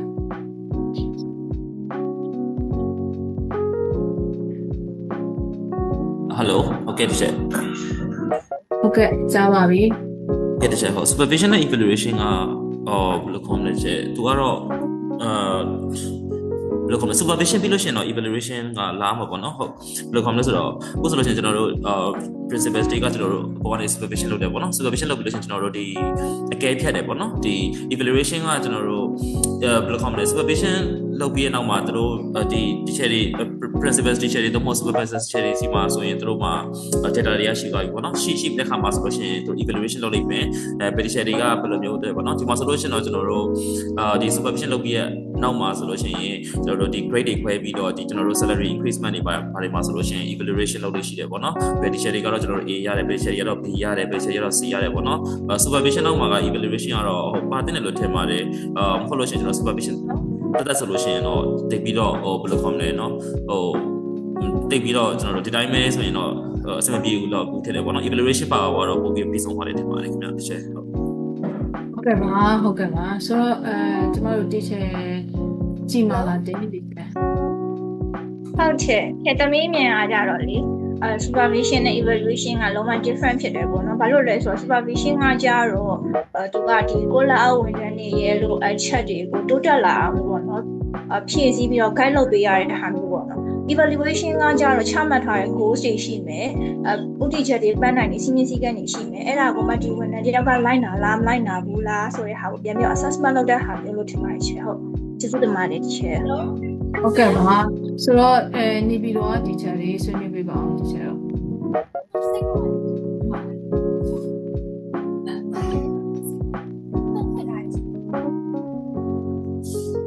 Hello ဟုတ်ကဲ့ teacher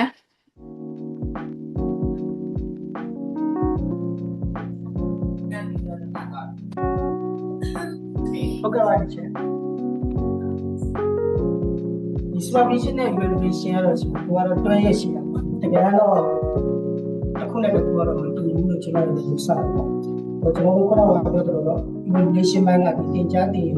ပါတယ် evaluation ရှိတာပေါ့ supervision ရှိနေတဲ့ဘက်ကကတော့ evaluation ကတော့ဘာမှမလုပ်ရှိတာဒါမှတော့သူရဲ့ဟိုပဲလုံးတစ်ခုပဲလုပ်လို့ပေါ့သင်ကြားရေးဆိုတဲ့သင်ကြားရေးလို့ထားမှုချင်တဲ့အခြားဌာနမှာဆိုအခြားဌာနမှာလည်းလုပ်တော့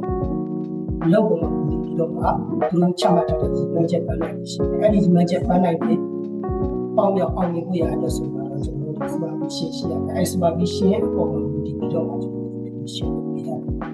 ဒါကတော့ကျွန်တော်တို့ပညာရေးလောကနဲ့ပြောနေဆိုတော့သင်ကြားသင်ယူမှုရဲ့အဲ့ဒီသင်ကြားသင်ယူကမှအရေးရှိရတယ်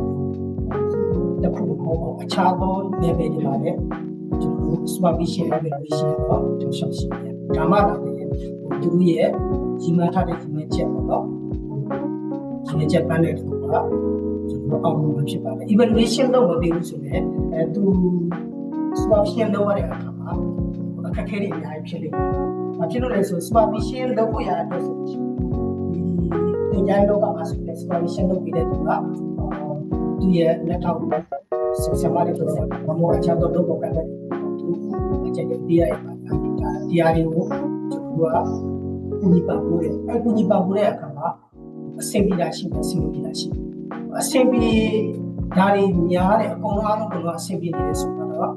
ဒါအဲ့သူတွေလည်းရှိနေစရာဒါပေမဲ့လို့ပေါ့အဆင်ပြေတာတွေရှိတဲ့အခါမျိုးဆိုရှိတယ်ပေါ့ evaluation ကတော့တာပေါ်ပြချတာတော့ပါ individual လိုက်ပြီးပါရှင်းလို့ရတယ်အဲ့လိုတော့မပြေဘူးဆိုလို့ရှိရင်ဒီ supervision ဘယ်လောက်ပဲတော့အဲ့ဒီချတော့ဆက်ဆံရတဲ့လိုက်တာမဟုတ်တော့အဲ့ပုံစံတင်ကြိုင်းတဲ့ဒီမှုတစ်ခုတည်း evaluation လုပ်တာပေါ့ဘယ်နေရာမှာမဆို supervision ရှိ evaluation ရှိအဲ့ဒါမှတော့ဒီလိုချက်ပေါ့အောင်လို့ကျွန်တော်ဟုတ်ကဲ့ကဲ့ပါဆရာဆွေးနွေးပေးတာအရင်ကောင်းပါတယ်ကျေးဇူးတင်ပါတယ်ဆိုတော့ teacher Phoenix ကဆွေးနွေးပေးပါအောင် teacher ဟုတ်ကဲ့ဆရာမ supervision နဲ့ evaluation မှာတော့ evaluation ကကျွန်တော်အထင်မှာတော့နှစ်ခုစလုံးကတော့တူတူပဲပေါ့နော် supervision ကောင်းရင် evaluation ကောင်းမယ်လို့ကျွန်တော်ထင်မိတယ်ပေါ့နော်တစ်ချက် supervision ဆိုတာဘာနဲ့တူလဲဆိုတော့ supporting ပေါ့ဆရာမတွေကို supporting ပေးတယ်ဆိုပါတော့ကျောင်းမှာဆိုရင်ဆရာမတွေတကြီး head master တွေရှိမယ်ပေါ့နော် head master ဘာနဲ့တူလဲဆိုအမေတယောက်လိုလဲဆရာမတွေကဘာတားနဲ့သမီးလိုမျိုးပေါ့နော်အဲ့လိုမျိုးအမှန်အားသာချက်အားနည်းချက်တွေကိုအဲ့လိုမျိုးထောက်ပြပေးတယ်အောင်စာတင်တဲ့ချိန်မှာ supervisor လုပ်တယ်ပေါ့နော်လာပြီးတော့လေ့လာလိုက်တယ်ပြီးဆရာမကိုပြီး private တွေ့ပြီးတော့ပြောဆိုတယ်ပြောပြီးတယ်ပေါ့နော်ဆရာမတမျိုးတင်သွားတာကောင်းတယ်ဒါပေမဲ့တခြားဒီကနေ့ပြောလို့အဲ့ဒီဆွေးနွေးပေးတယ်ပေါ့နော်ဒါပေမဲ့ evaluation ကျတော့ result ပေါ့နော်ရတဲ့ပုံမူတည်တာပေါ့ဥပမာကိုပြောလိုက်တဲ့အရာတခုကအဲ့ဆရာမကဆက်လက်ပြီးကျင့်သုံးသလားပေါ့နော်အဲ့ဆရာမရဲ့တိုးတက်လာမှုပေါ့အကဲပြတ်တာပေါ့နော်ကျွန်တော်ထင်တယ် supervision ကောင်းတော့ evaluation ကတော့ကောင်းလာလိမ့်မယ်လို့ကျွန်တော်ထင်မိတယ်ပေါ့နော်ဆရာမဟုတ်ကဲ့ပါဆရာဆိုဒီ GPS နော်ဥက္ကလာတင်တယ်နော်ဆရာဆွေးနွေးပေးပါဦးsupervision နဲ့evaluation ပေါ့နော်တူတဲ့နေရာရှိရမယ်မတူတဲ့နေရာလေးလည်းရှိရလို့ထင်ပါတယ်ချက်ဘာလို့လဲဆိုလို့ရှိရင်သူsupervision မှာဆိုလို့ရှိရင်သူကနှစ်လုံးရဲ့တူတဲ့ချက်ကကြတော့သူကဒီလုပ်ငန်းစဉ်တစ်ခုဖြစ်ဖြစ်လူတဦးရဲ့လှုပ်ဆောင်ချက်ပေါ့နော်အဲ့ဒါတွေကိုစောင့်ကြည့်တာသုံးသပ်တာဆိုတဲ့အတွက်အဲ့ချက်ကိုတူတယ်လို့ထင်တယ်မတူတဲ့ချက်လေးရကြဘာလို့လဲဆိုလို့ရှိရင် supervision ကကြတော့သူက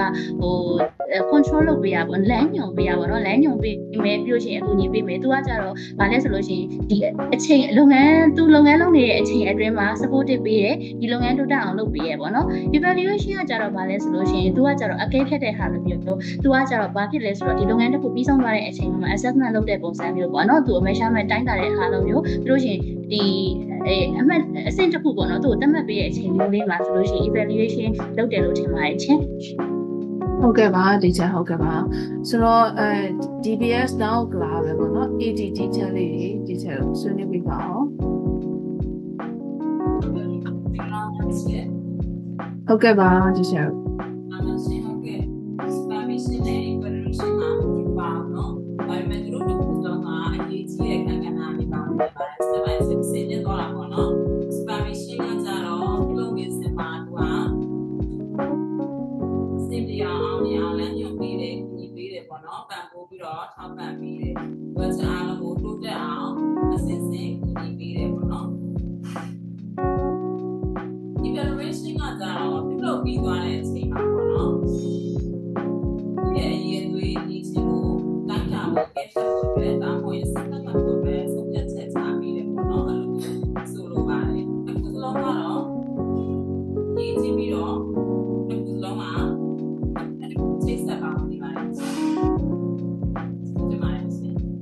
ဟုတ်ကဲ့ပါဒီချက်ဟုတ်ကဲ့ပါဆိုတော့ဒီချက်တို့ကိုကျွန်မ slide လေးပြန်ပြီးတော့ share ပေးပါမယ်ဆိုတော့ဒီချက်တို့အခုဆွေးနွေးသွားတာအားလုံးကဟိုပါပေါ့နော်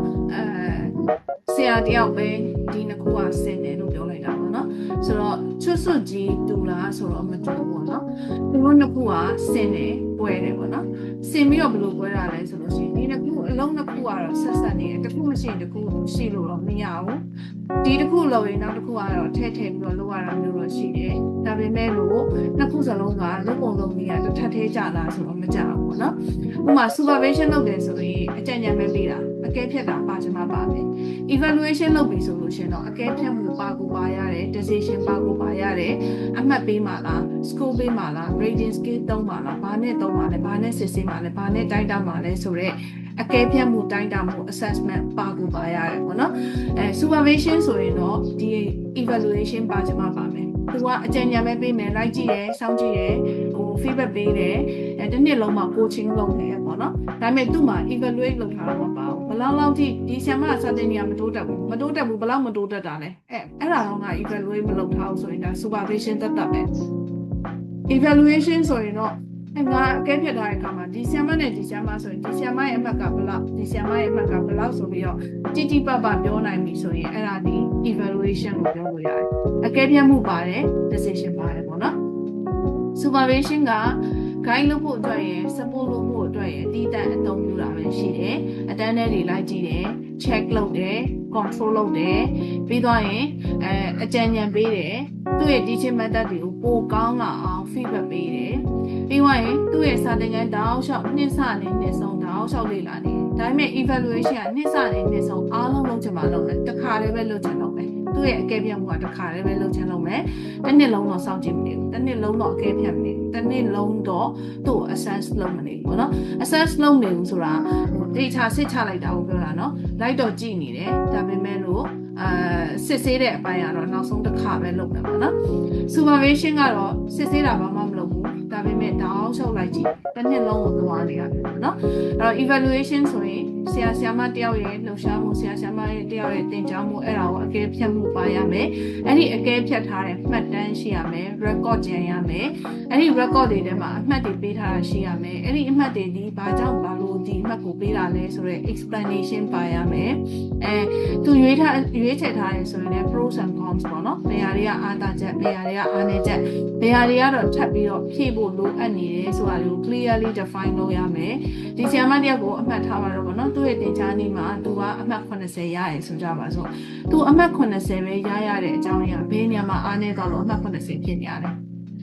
ဒီဆရာမတယောက်ကိုကအမှတ်80ပေးထားတယ်ဂုဏ်လူမှတ်တောင်ကျော်နေတယ်ဒါဆိုရင်ဆရာမတယောက်ကိုဂုဏ်လူမှတ်ကျော်အောင်ပေးထားရတဲ့အတွက်အဲ့ဆရာမရဲ့အားသာချက်ကပါတယ်တခြားဆရာမတွေနဲ့နှိုင်းယှဉ်လိုက်ရင်သူကဘာတွေများကောင်းနေလို့သူ့အမှတ်တွေအများကြီးတိုးပေးထားတယ်အဲ့ဒါဒီ clear explanation clear define ဖြစ်ရမယ်အဲ့လိုမဟုတ်ဘဲနဲ့ဆရာမကလေတခြားဆရာမတွေပူတော်ရလေတော့တာဘယ်နေရာမှာတော့ရလဲ lesson plan ရေးတာတော့လားစာသင်တာကိုတော့လားအုပ်စုဖွဲ့တာကိုတော့လား classroom management ကိုတော့လား classroom decoration ကိုတော့လားအဲ့ဒါ clear လေးပြရမယ်အဲ့ဒီလိုမျိုး clearly define လုပ်ထားတာမပါဘူးအမှတ်ပေးထားတာမပါဘူးဆိုရင်အဲ့ဒါ supervision သက်သက်ပဲခုနလို clearly define လုပ်ထားတယ်အဖြေထုတ်ထားတယ်အမှတ်တွေမှာပါတယ်ဆိုရင်တော့အဲ့ဒါဒီ evaluation လုပ်ထားပြီးသား evaluation လုပ်ထားပြီးသားဆိုရင်အဲ့ဒီဆရာမနဲ့ပတ်သက်တဲ့ overall judgment ပါပြီးသား decision ပါပြီးသားပေါ့နော်ဒီဆရာမဒီတော်တယ်လို့ပြောရတဲ့အကြောင်းရင်းကဘာကြောင့်လဲသူစာတင်တာကောင်းတယ်သူစာတင်တာကောင်းတယ်ဆိုတော့ဘယ်လိုသိနိုင်လဲဘယ်နေ့ဘယ်ရက်ဘယ်နာသူစာတင်တဲ့အခါမှာ lesson plan ဘယ်လိုသုံးသွားတယ်သူရဲ့တင်ထောက်ကူဘယ်နေရာကိုသုံးသွားတယ်သူစာတင်တဲ့အချိန်မှာကလေးတွေအပေါင်းအဝမှုကဘယ်လိုရှိရဲအဲ့လို evidence တွေကြောင့်ဒီမှတ်ပေးတယ်ဒါသူ့ရဲ့အားသာတဲ့အချက်တွေဒါကြောင့်ဒီဆရာမကိုတော်တယ်လို့ပြောတယ်အဲ့လိုမျိုးပေါ့နော်ခိုင်လုံတဲ့အကဲဖြတ်မှုနဲ့တေချာစောင်းဖြစ်ဒီဆရာမတယောက်ကိုအကဲဖြတ်နိုင်မှအဲ့ဒါကို evaluation လို့ခေါ်တယ်အဲ့လိုမဟုတ်ရင်တော့ဒီချက်ကအကြံဉာဏ်ပေးတဲ့ feedback သက်သက်ပဲပေါ့နော် supervision လုပ်တာလို့ပဲပြောလို့ရတယ်ဒါပေမဲ့ supervision နဲ့ evaluation ခွဲထုတ်လို့ရလားဆိုမရဘူးဒီချက်တို့ supervision လုပ်တိုင်းမှာဆရာမတယောက်အားနေနေတယ်ဘယ်နေရာမှာအားနေနေရလဲဒီချက်တို့အဖြေရှာပေးရမယ်ပြီးရင်အဲ့ဆရာမတယောက် feedback ပေးထားတယ်အဲ့ဆရာမကိုပေးထားတဲ့ feedback ကိုအဲ့ဆရာမသုံးရလားတကယ်ရောအကောင့်ထဲပေါ်ရလားဒီချက်တို့အဖြေရှာထုတ်ပေးရမယ်အဲ့လိုမပေးနိုင်ဘူးဆိုရင်တော့ဒီချက်တို့ရဲ့ supervision တွေထိရောက်မှာမဟုတ်ပါနော်ထိရောက်တဲ့ supervision ဖြစ်ချင်တယ်ဆိုရင် evaluation ပေါ်နောက်ကနေ like ကို like ပေးရတယ်ခုဒီချက်တို့အလုပ်ခန့်တော့မယ်ဆိုရင်ကျွန်တော်တို့ demonstration လုပ်လို့မျိုးပေါ့နော်ဆရာမတယောက်ဟာဒီအကြောင်းကိုဒါပြီးတော့အလုပ်လျှောက်တယ်ဆိုရင် demonstration လုပ်ပြရတယ်သူလုပ်လိုက်တဲ့ demonstration ပေါ်မှာမူတည်ပြီးကျွန်တော်တို့က evaluation sheet ကိုသုံးတယ်အဲ့ evaluation sheet ထဲမှာအမှတ်တစ်ခါလေးပါတယ်အမှတ်ရောတယ်ဆိုရင်ဒီဆရာမကိုမခန့်ဘူးလို့ဆုံးဖြတ်ရင်ဘာကြောင့်လဲ why ဘာကြောင့်မခန့်တာလဲဒီဆရာမကိုခန့်မယ်လို့ဆုံးဖြတ်တယ်ဆိုရင် why ဘာကြောင့်ဒီအမှတ်တွေပေးတာလဲသူ့ရဲ့အားသာချက်ကပါရလေကျွန်တော်တို့တစ်ခါ clearly stated လုပ်ရတယ်အဲ့တော့ဆရာမတို့ကိုinterpret လုပ်တဲ့အခါမှာ supervise လုပ်တဲ့အခါမှာအကဲဖြတ်တဲ့အခါမှာအကဲဖြတ်တဲ့ evaluator at least ပေါ့နော်3ယောက်ချက်ရှိရယ်အဲ့ဒီလူတွေကနေပြီးတော့အမှတ်တွေမျိုးစုံပေးလိုက်ပြီးအဲ့ဒီလူ3ယောက်ရဲ့အမှတ်ပေးထားတဲ့ပုံမှာမူတည်ပြီးတော့မှဆရာမတို့ခန့်ခြင်းမခန့်ခြင်းကိုဆုံးဖြတ်တယ်ဒါမျိုးလေးပေါ့နော်ဆိုတော့အဲ့ဒီ sheet ကိုကျမတို့က evaluation sheet ကိုခေါ်တယ်အဲ့ဒါလေးကျမတို့သင်ကြားရေးမှာလည်းသုံးတယ်ဆရာမတယောက်ရဲ့ဒီ performance ကိုမြင့်တင်ခြင်းတဲ့အခါမျိုးမှာဆိုရင်လည်းသုံးတယ် promotion စဉ်းစားတော့မယ်ဆိုရင်လည်းထပ်ပြီးတော့ demonstration လုပ်ခိုင်းတယ်အရင်ကမြင်ထားတဲ့ဆရာမရဲ့သင်ကြားနည်းဒီအခုအချိန်ထပ်မြင်တဲ့အခါမှာအများကြီးတိုးတက်လာပြီလား classroom control တွေကောင်းလာပြီလားဆရာမရဲ့လုပ်ရည်ကိုင်ပေါ့နော်လုပ်ပုံကိုင်ပုံများပို့ပြီးတော့တိုးတက်လာပြီလားဆိုတော့ကြည့်ပြီးတော့မှအဲ့ဆရာမကိုချာတူပေးတာလုပ်တယ်ဆိုတော့ဒီကျတို့မှလည်းအဲ့ practice ရှိနေတယ် demonstration လုပ်ခိုင်းပြီးတော့မှ level တက်ပေးတာပေါ့နော်အကယ်လို့ကိုက demonstration လုပ်ထားပြီးတော့မတက်သေးဘူးဆိုရင်ဘာကိုယူဆနိုင်လဲဆိုရင်ကို့မှာတချို့သောနေရာတွေမှာ stay လိုအပ်ချက်ရှိနေသေးတယ်ပေါ့နော်အဲ့လိုအပ်ချက်ရှိတဲ့နေရာက weak point ကပါလဲကိုမေးလို့တော့ရတယ်အဲ့ဒီ weak point ကိုကိုကပြင်ပြီးတော့နောက်ထပ် demonstration တွေလုပ်တဲ့အခါမှာကိုပြန်ပြီးတော့ changes လုပ်သွားပြီးတော့ကိုတိုးတက်အောင် break လုပ်လို့ရတယ်ပေါ့နော် ဒါက supervision နဲ့ evaluation ကြားကကွာခြားတဲ့ချက်ဆိုတော့ဒီမှာကျွန်မစာလေးတစ်ခုရေးထားတယ်ဒီကနေပြီးတော့ teacher တို့ဘာ message ပေးချင်တယ်လို့ teacher တို့ထင်လဲပေါ့နော်ဒီအရင်ကိုလုံး teacher တို့ရှင်းပြကြအောင်လို့ပေါ့နော်ဒါကပညာရှင်တယောက်ကနေလို့ဆိုထားတယ်နော်အဲ့ဆိုထားတဲ့ဟာကို teacher တို့ဖတ်လိုက်တဲ့အခါမှာဘာ message ကို teacher တို့ပေးချင်နေရတယ်ပေါ့နော်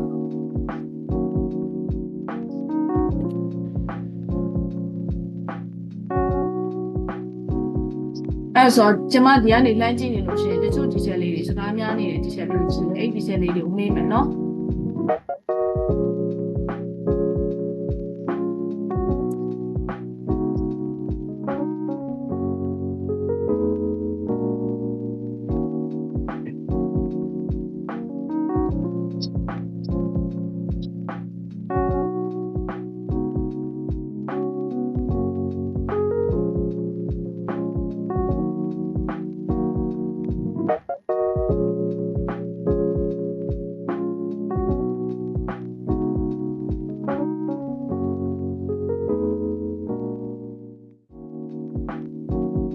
ဒီလိုစဉ်းစားလို့ရပြီဆိုရင် race နဲ့ထားလို့ရပါတယ်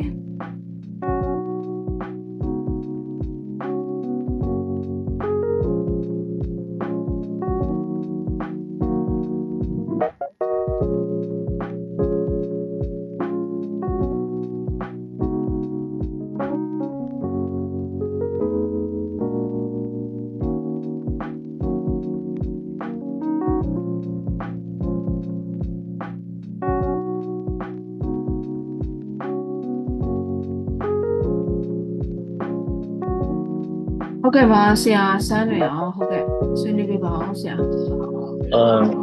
ဒီ message တစ်ခုလုံးမှာခြုံပြီးတော့ကျွန်တော်တို့ဒီကြောင်းပဲပြောချင်တာကဒီတင်ကြားပြီးတဲ့ဆရာမတယောက်အနေနဲ့သူ့အတွက်မှာလည်းကျွန်တော် continuous learning လို့တယ်ကိုယ်တိုင် improvement ရှိရမယ်လို့ဒီကျောင်းသားတွေကိုပို့ပေးနိုင်ဖို့ပေါ့နော် continuous learning is must လို့ကျွန်တော်မြင်ပါတယ်ဟုတ်ကဲ့ပါဆရာကျေးဇူးတင်ပါတယ်ဆွေးနွေးပြီးလို့ဆိုတော့ဆရာအောင်မိုးသူဆရာဆွေးနွေးပေးပါအောင်ဆရာဟုတ်ကဲ့တချင်ဒီကျောင်းနေမှာဆိုလို့ရှိရင်ကျွန်တော် quality education ကိုထိန်းသိမ်းထားတဲ့ဆိုလို့ရှိရင်ပေါ့နော်ဒီ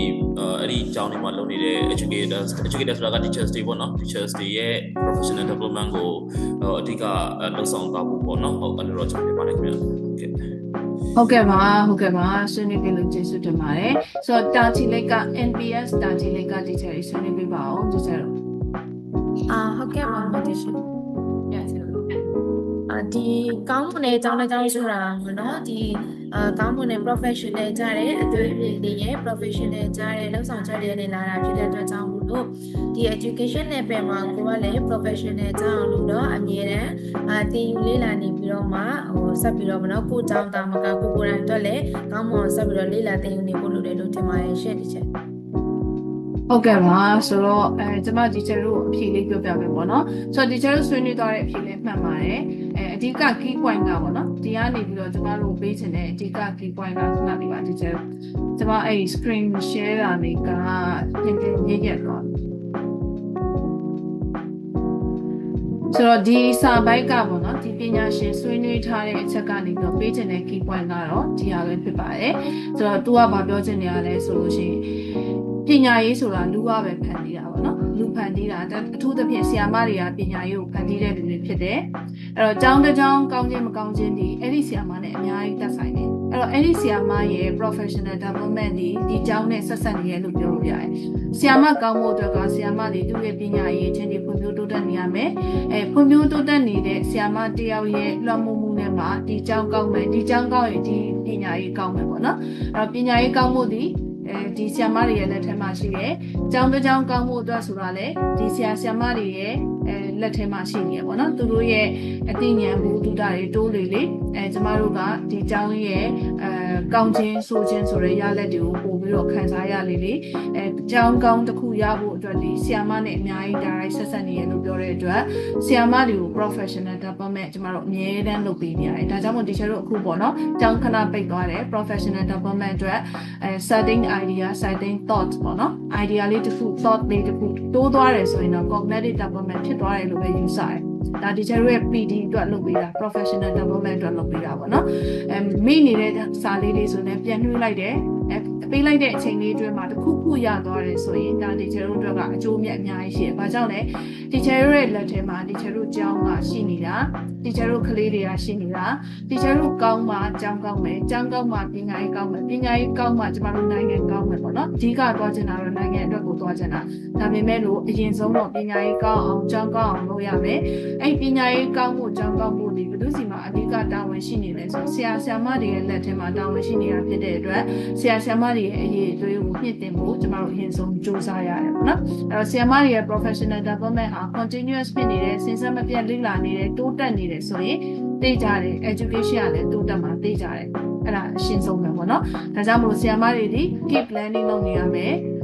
lifelong learner အနေနဲ့ဖြစ်နေရမယ်အမြဲတမ်းဘယ်တော့မှရှက်သွားတယ်ဆိုတာမျိုးမရှိရဘူးအကယ်လို့ lifelong learning လုပ်နေတယ်များကာလပတ်လုံး teacher တို့ရဲ့ quality of education ပေါ့နော် teacher တို့ပေးနေတဲ့ education ကလေးတွေကိုပေးနေတဲ့ education တွေအမြဲတမ်းတိုးတက်နေဥပမာဆိုကြပါစို့ပေါ့နော်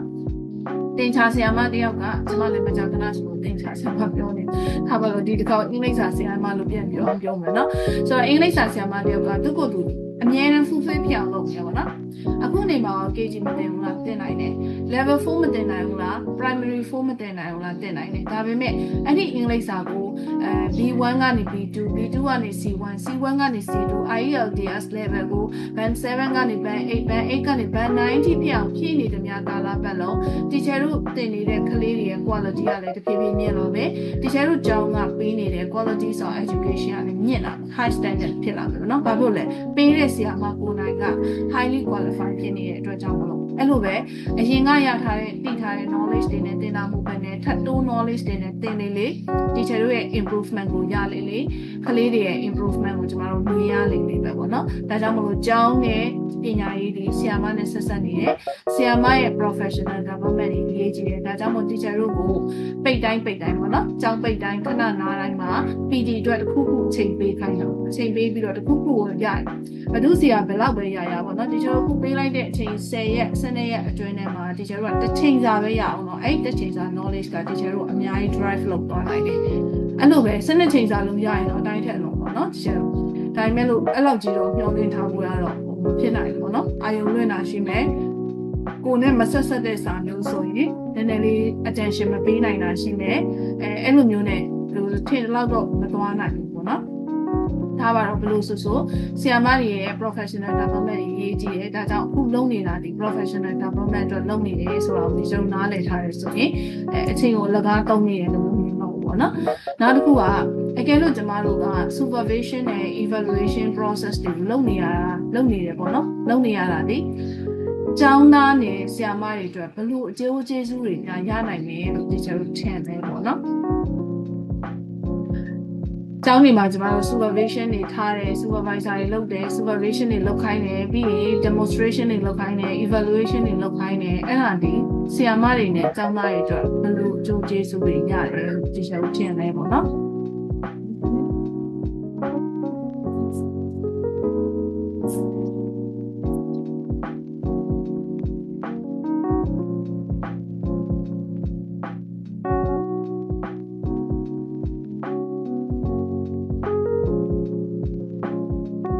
ဟုတ်ကဲ့ပါဒီချက်အောင်မို့ဟုတ်ကဲ့ဟုတ်ကဲ့ပါဒီချက်ဟုတ်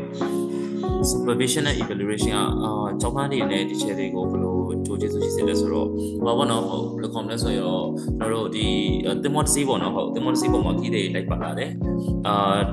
တစီးမှာတော့ကျွန်တော်တို့ဟိုဒီ captain မပါဘူးပေါ့နော်နောက်တစီးမှာတော့ captain ပါတယ်အဲ့တော့အဲ့ဒီတစ်ခုကိုကျွန်တော်နောက်ချက်ကြည့်မယ်ဆိုလို့ရှင်တော့ဒီတာမယ်ကိုကျွန်တော်ပေါ့နော်ဟုတ်ဒီ captain ပါတဲ့ဒီcaptain ပါတဲ့ဒီဟိုတင်မော့တစီကကြတော့ကလေးဒီဘယ်လိုခေါ်မလဲဒီ traveler state အတွက်စေဖြစ်စေတယ်OD ချက်ကိုလည်းတင်ချစေတယ်ပေါ့နော်ဘယ်လမ်းကြောင်းလို့တော်လို့ရှင်တင်ချစေတယ်ဒါပေမဲ့တစ်ဖက်မှာ captain မပါတဲ့ဒီတင်မောမှာတော့သွားချင်းရသွားနေမှာပဲပေါ့နော် traveler state ကလည်းလို့ရှင်ရတော့အဲ့လိုမျိုးဖြစ်နေမှာပေါ့နော်ဟုတ်အဲ့လိုမျိုးပဲဒီ supervision နဲ့ evaluation မရှိဘူးဆိုလို့ရှင်လည်း teachers တွေနဲ့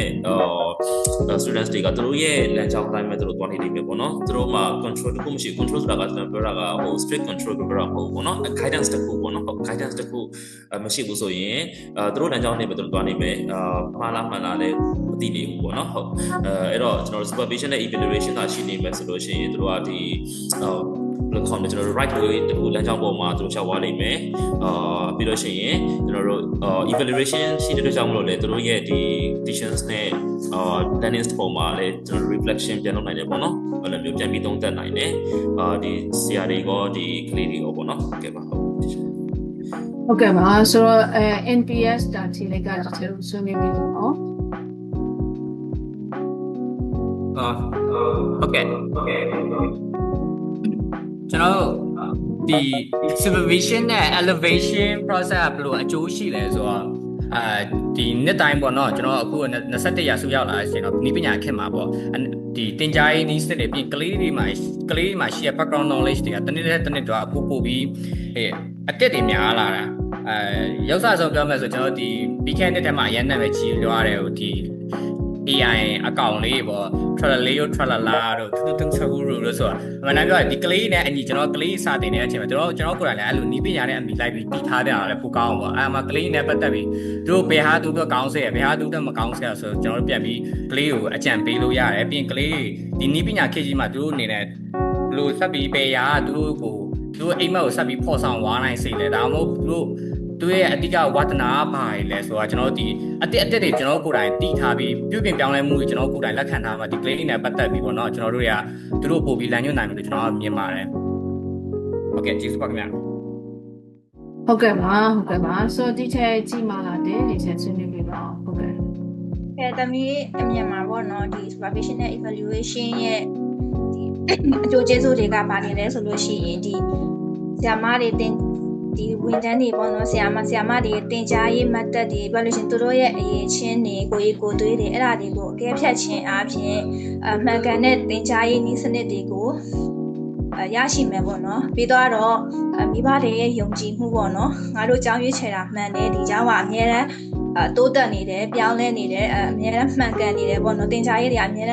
အားခင်းတဲ့အမီမျိုးညီနေတယ်ဆိုပြီးတော့တို့ရဲ့ယုံကြည်မှုတွေလည်းရမယ်။ကြောင်းလည်းအမြဲတမ်းရေရှည်တိုးတက်မယ်ပြီးရင်ဝန်ထမ်းအားလုံးကိုလည်းအမြဲတမ်းဆင်ဆက်မပြတ်လားစာတွေကောင်းကောင်းမွန်ပေးနိုင်မယ်ပေါ့နော်။အများကြီးအားသာချက်ရှိပါတယ်လို့ထင်ပါတယ်ချက်။ဟုတ်ကျေးဇူးတင်ပါတယ်။ဟုတ်ကဲ့ပါဒီချက်လားစာတိုးတာတော့အကောင်းဆုံးပေါ့နော်ရှင်။ဟုတ်ကဲ့။ညော်လေးချက်။ဟုတ်ကဲ့ပါဒီချက်။so teacher NPS က teacher လေးတွေ teacher ကိုဆွေးနွေးပြပါအောင် teacher တို့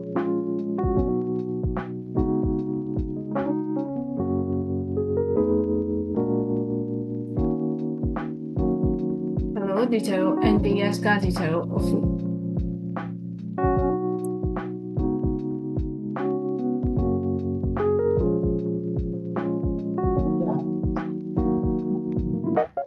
ုတ်ဒီချက်ကြားတယ်ဟုတ်ကဲ့ကြားပါပြီဟုတ်ကဲ့ကျခုချက်မေးထားတဲ့မိကိုလေးကတော့တကယ်တော်တော်ကောင်းတယ်ကျွန်တော်ချက်supervision evaluation ရဲ့အဲဆိုဒီ supervision evaluation လုပ်နေတာကျွန်တော်တို့အဓိကပန်းနိုင်တာကျောင်းသားတွေဒီအောင်ပြီးတော့တော်နေဖြစ်တဲ့အတွက်ကြောင့်ဘယ်လိုလဲဒီ supervision နဲ့ evaluation ရှိမယ်ဆိုရင်ကျောင်းသားတွေအတွက်ကတော့ကျွန်တော်တို့ခုနကဆရာတယောက်ပြောသလိုတင်ဖို့တိတ်ပါတာနဲ့ပါတာနဲ့တော့အဲ့လိုဆိုလေရန်ဒါတော့ပါကြတဲ့ဥပမာအဲ့ဒီမှာကျွန်တော်တို့ကပါလဲဆိုကျွန်တော်တို့ရလက်အဲ့ချက်တွေရလက်နေချင်အဓိကတော့ကလေးတွေရဲ့ဒီကျွန်တော်တို့ supervision နဲ့ evaluation လုပ်မယ်ဆိုရင်ကျွန်တော်တို့ကလေးတွေရဲ့တင်ယူမှုဒီအတွေ့အကြုံမြန်မာလာဒါအကျိုးကျေးဇူးတွေကျွန်တော်ပြောတာနောက်ပြီးတော့တင်ယူမှုအတွေ့အကြုံကလေးတွေအတွက်နော်တင်ယူပေါ့နော်တင်ယူတွေတင်ယူမှုအတွေ့အကြုံတော့ပေါင်းလာတယ်။ဒါပြီးရင်တင်ယူမှုဆိုင်လိုအပ်ချက်တွေကျွန်တော်တို့တင်ကြားသူတွေကပို့ပြီးတော့မှဖြည့်ဆည်းပေးနိုင်တယ်။ဒါဆိုရင်တင်ယူသူတွေအတွက်တော်တော်လေးကို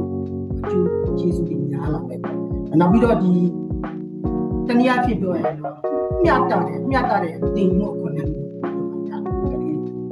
နောက်ပြီးတော့ကျွန်တော်တို့ဆရာနဲ့ကျောင်းသားပေါ့နော်ဒီ guideline ပေးတဲ့သူနဲ့ဟိုနာနာရဲ့ကျောင်းမှာကျွန်တော်တို့ဒီဆက်ဆံပြီးတော့ကောင်းတယ်ဒါ supervision လုပ်ချင်တယ်ကျွန်တော်တို့ evaluate လုပ်ချင်ပါဒါတော့ဟိုနာနာတွေနဲ့ရသွားတယ်ကျူးကျေးဇူးတွေကျွန်တော်တို့ဒီဆရာမတွေအတွက်ကျွန်တော်တို့ကျူးကျေးဇူးရတယ်ကျွန်တော်တို့ဒါ supervision လုပ်နေရတာဖြစ်တဲ့အတွက်ကြောင့်ပြီးရင် supervision လုပ်ပြီးရင်နောက်ကနေပြီးတော့ evaluation လုပ်ပြီးတာဖြစ်တဲ့ကျွန်တော်တို့ရဲ့ဒီသင်ကြားမှုတွေ non professional ဖြစ်သွားတယ်ဖွံ့ဖြိုးမှုတွေ non professional ဖွံ့ဖြိုးမှုတွေဖြစ်တယ်ပြီးရင်ကိုပေါ့နော် self reflection ကိုပြန်ပြီးတော့မှသုံးသပ်နိုင်လို့ဆိုတော့မြင်ပါလားကိုသုံးသပ်နိုင်လို့သုံးသပ်နိုင်တဲ့စွာတွေမြင်လာတာပဲနောက်တစ်ခုကပါလဲဆိုတော့ကျွန်တော်ဒီ supervision နဲ့ evaluation လုပ်ခြင်း supervision လုပ်ပြီးတာဖြစ်တဲ့အတွက်ကြောင့်ကျွန်တော်တို့ဒါဒီတူတယောက်ကနေဝင်ရအောင်တစ်ခါတည်းတက်ရှိတယ်ကျွန်တော်တို့ပုံစုဖွဲ့ပြီးတော့ဒီဒီပတ်မှာတင်ကြားရေးဘယ်လိုသွားမလဲ paper တရက်ကိုတော့ဒီသွားလိုက်အောင်ပဲအဲဆိုတုံးနဲ့တုံးကြီးအမြင်တွေကိုကျွန်တော်တို့တင်တာဖြစ်တယ်ကျွန်တော်တို့ဆက်ဆံမှာကြီးကြံလို့ကြဒါအားကြောင့်ခြေလေးလိုက်တဲ့ပုံတွေကကျွန်တော်တို့တော်တော်လေးကောင်းတဲ့မျိုးတွေကျွန်တော်ဖြူဆောင်နေတယ်အဲတော့ဟုတ်ကဲ့ပါဆရာဆွေးနွေးပေးတာကျေးဇူးတင်ပါတယ်ဆိုတော့teacher phonics teacher ဆွေးနွေးပေးပါအောင် teacher ဟုတ်ကဲ့ပါ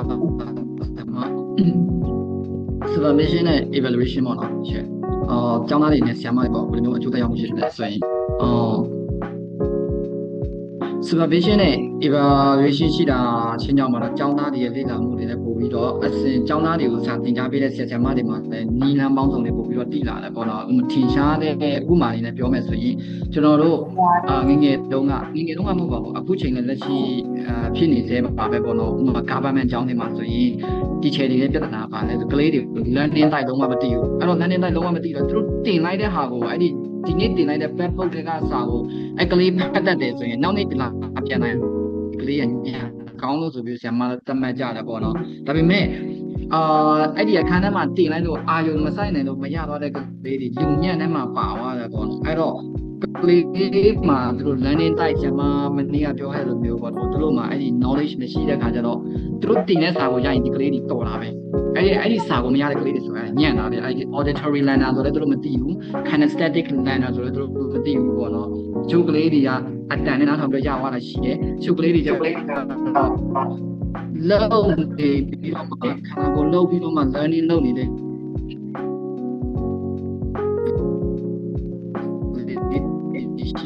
ကျုပ်ကလေးတွေကြတော့မျိုး picture တွေပဲဖြစ်အယောင်တွေပဲဖြစ်စကလေးတွေကြတော့ကျွန်တော်ဘယ်ထဲမှာထည့်တယ်ဆိုတော့ညနေစီးနေမှာတော့အဲ့ကောင်စာမလိုက်နိုင်ဘူးမတုံးငါအားဆိုတဲ့ပုံစံမျိုးနဲ့ခေါင်းစဉ်အောက်မှာကျွန်တော်ငငယ်ကလေးကလည်းခေါင်းစဉ်တက်ခံရဘူးတယ်ပေါ့နော်အခုချိန်ကြီးလည်း government ကျောင်းတွေမှာကလေးတွေဆိုလည်းအဲ့လိုမျိုးခေါင်းစဉ်တက်ခံ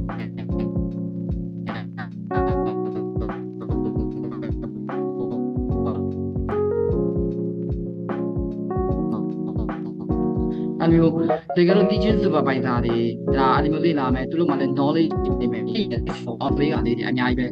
ရှိသွားတာပေါ့နော်ဒီချက်ကျွန်တော်ဆိုရင်ကြာမှာဘယ်နေကဒီချက်ပြောတဲ့တိုင်းပေါ့နော်ဒီချက်ဒီချက်မပြောခင်တော့ကျွန်တော်သိရတာဒီကျွန်တော်အနေနဲ့ဒါလည်းဒီစာပဲဒီနေ့ yes ဆိုတော့ဒီကို visualize ပါတယ်ကျွန်တော်ဒီညာမဒီဒါပေမဲ့ကျွန်တော်တန်းနိုင်တော့ပုံစံလေးလာတဲ့အဲ့လိုပုံစံနဲ့ကျွန်တော်နိုင်တွေ့မိတဲ့တာလူစားတော့မကြောက်လို့ကြောက်ဘူးအဲ့ငုတ်တီးတာကိုခါမဲ့နဲ့တူတယ်မဟုတ်အဲ့လိုလည်း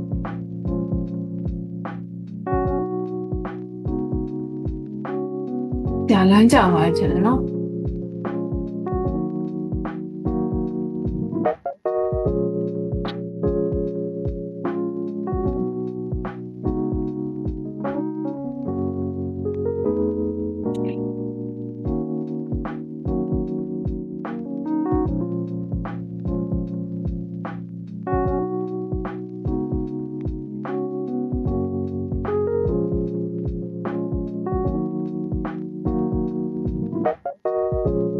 ကဲပါဆိုဆရာလိုင်းကြပါကျွန်တော်ဒါဆိုရင်ကျမတို့ဟိုပါပေါ့နော် teacher no daily teacher teacher ဟိုဆွေးနွေးလို့ရတယ်ဆွေးနွေးပြပါအောင်ဆရာလိုင်းပြန် join လာတဲ့အချိန်ကျရင်ကျမတို့ပြန်ပြီးတော့ continue သွားလိုက်ပါမယ်ဟုတ်ကဲ့ကြားရပြီဆရာဟုတ်ကဲ့ teacher business အကယ်၍ဒီ learner တွေအတွက်ဆိုရင် effective evaluation ဖြစ်မယ်ဆိုရင် academic subject ပိုင်းအကြည့်မယ်ဆိုရင် academic success ကိုရလာနိုင်ပါတယ်ပြီးတဲ့အခါကျတော့ဒီ academic success က academic success ရှုတော့မကြည့်ဘဲနဲ့အခြားသောရှုတော့မြင်ကြည့်မှမှအပြင်ဒီလိုမျိုး physical education တို့ဒီလိုမျိုး moral တွေပါတော့အဲ့လိုမျိုး life skill တို့အဲ့လိုမျိုးကကြည့်မယ်ဆိုရင်လည်း effective evaluation ပြီးတဲ့အခါကျရင်သူတို့ရဲ့ mental ပိုင်းလည်းပို့ပြီးတော့မျိုးလာတယ်လို့ထင်ပါတယ်ပြီးတဲ့အခါကျတော့ဒီ teacher တွေအတွက်ဆိုရင် teacher တွေအတွက်ဆိုရင်ဒီလိုမျိုး supervision ကဝင်မယ်ဆိုရင် teacher တွေဘက်ကနေလည်းသူတို့ရဲ့ professional development တွေပို့ပြီးတိုးတက်လာမှာဖြစ်တဲ့အတွက်ကြောင့်ဒီသူတို့တွေအနေနဲ့ပြီးသွားတဲ့ teacher တွေဖြစ်တဲ့အတွက်ကြောင့်ဒီ learner တွေကိုလည်းအကောင်းဆုံးပေးနိုင်တယ်လို့ထင်ပါတယ်ဟုတ်ကဲ့ပါဆိုတော့ခုနက teacher phonics တင်တယ်เนาะ teacher line လေးကျသွားလို့လေအခု teacher ဟိုဟာ continue သွားလို့ရပြီလားမသိ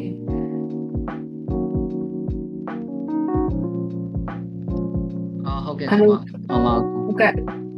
အတန်ကတော့အမြင့်ကြီးရလမ်းဒီကျွန်မ line ကလုံးဝအဆင်မပြေခုနကတော့ line လေးနည်းနည်းထစ်နေတော့လေဆရာနောက်ဆုံးပိုင်းလေးပေါ့နော်အဲ့ဒါလေးတော့တိတ်မကြားလိုက်ဘူးဆရာဟုတ်ကဲ့ပါ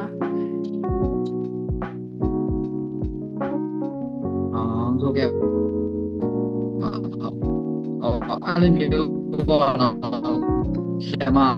learning type ကိုပုံစံကျွန်တော်တို့ကြည့်ကြည့်လိုက်ပါရှောင်းဆိုအဲဒီကလေးတွေကိုအင်္ဂလိပ်စာနဲ့ဆိုဘယ်လိုသင်ရမလဲဆိုပို့ပြီးတော့အဲ့လိုမျိုးသင်တာဖြစ်တယ်ပေါ့သင်ချာတွေမှာဆိုတော့သူတို့အမျိုး visual နဲ့သင်ရတဲ့ပုံစံလေးတွေရှိမှာပေါ့ခုနောက်ပိုင်းဆိုကျွန်တော်လည်းတွေးမိလာတယ်ပေါ့နော်ဒီချက်အဲ့လိုမျိုးကျွန်တော်ငယ်တုန်းကလည်းပုံစံလေးမျိုးပုံစံလိုက်တာမဟုတ်ဘဲနဲ့ဒီ 3D ပုံစံလိုမျိုး sphere ဆိုတဲ့ sphere ပုံစံကိုစောင်းထဲမှာဆွဲလိုက်တာနဲ့ဒီ sphere material အိတ်လေးတွေတုံးတာဒီချင်းအိတ်လေးတွေဖြစ်ဖန်ပြီးတော့တုံးတာကြတော့ကလေးတွေမျက်စိမှာလည်းအချင်းကြီးရမြင်လာကြတယ်ပေါ့နော်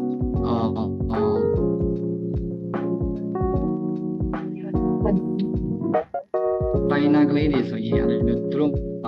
အားနေကြကပါလေဒီည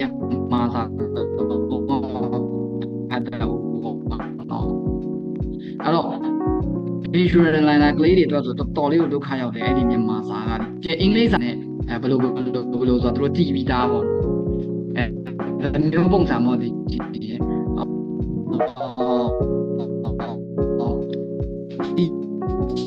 တော့ဒီ supervisor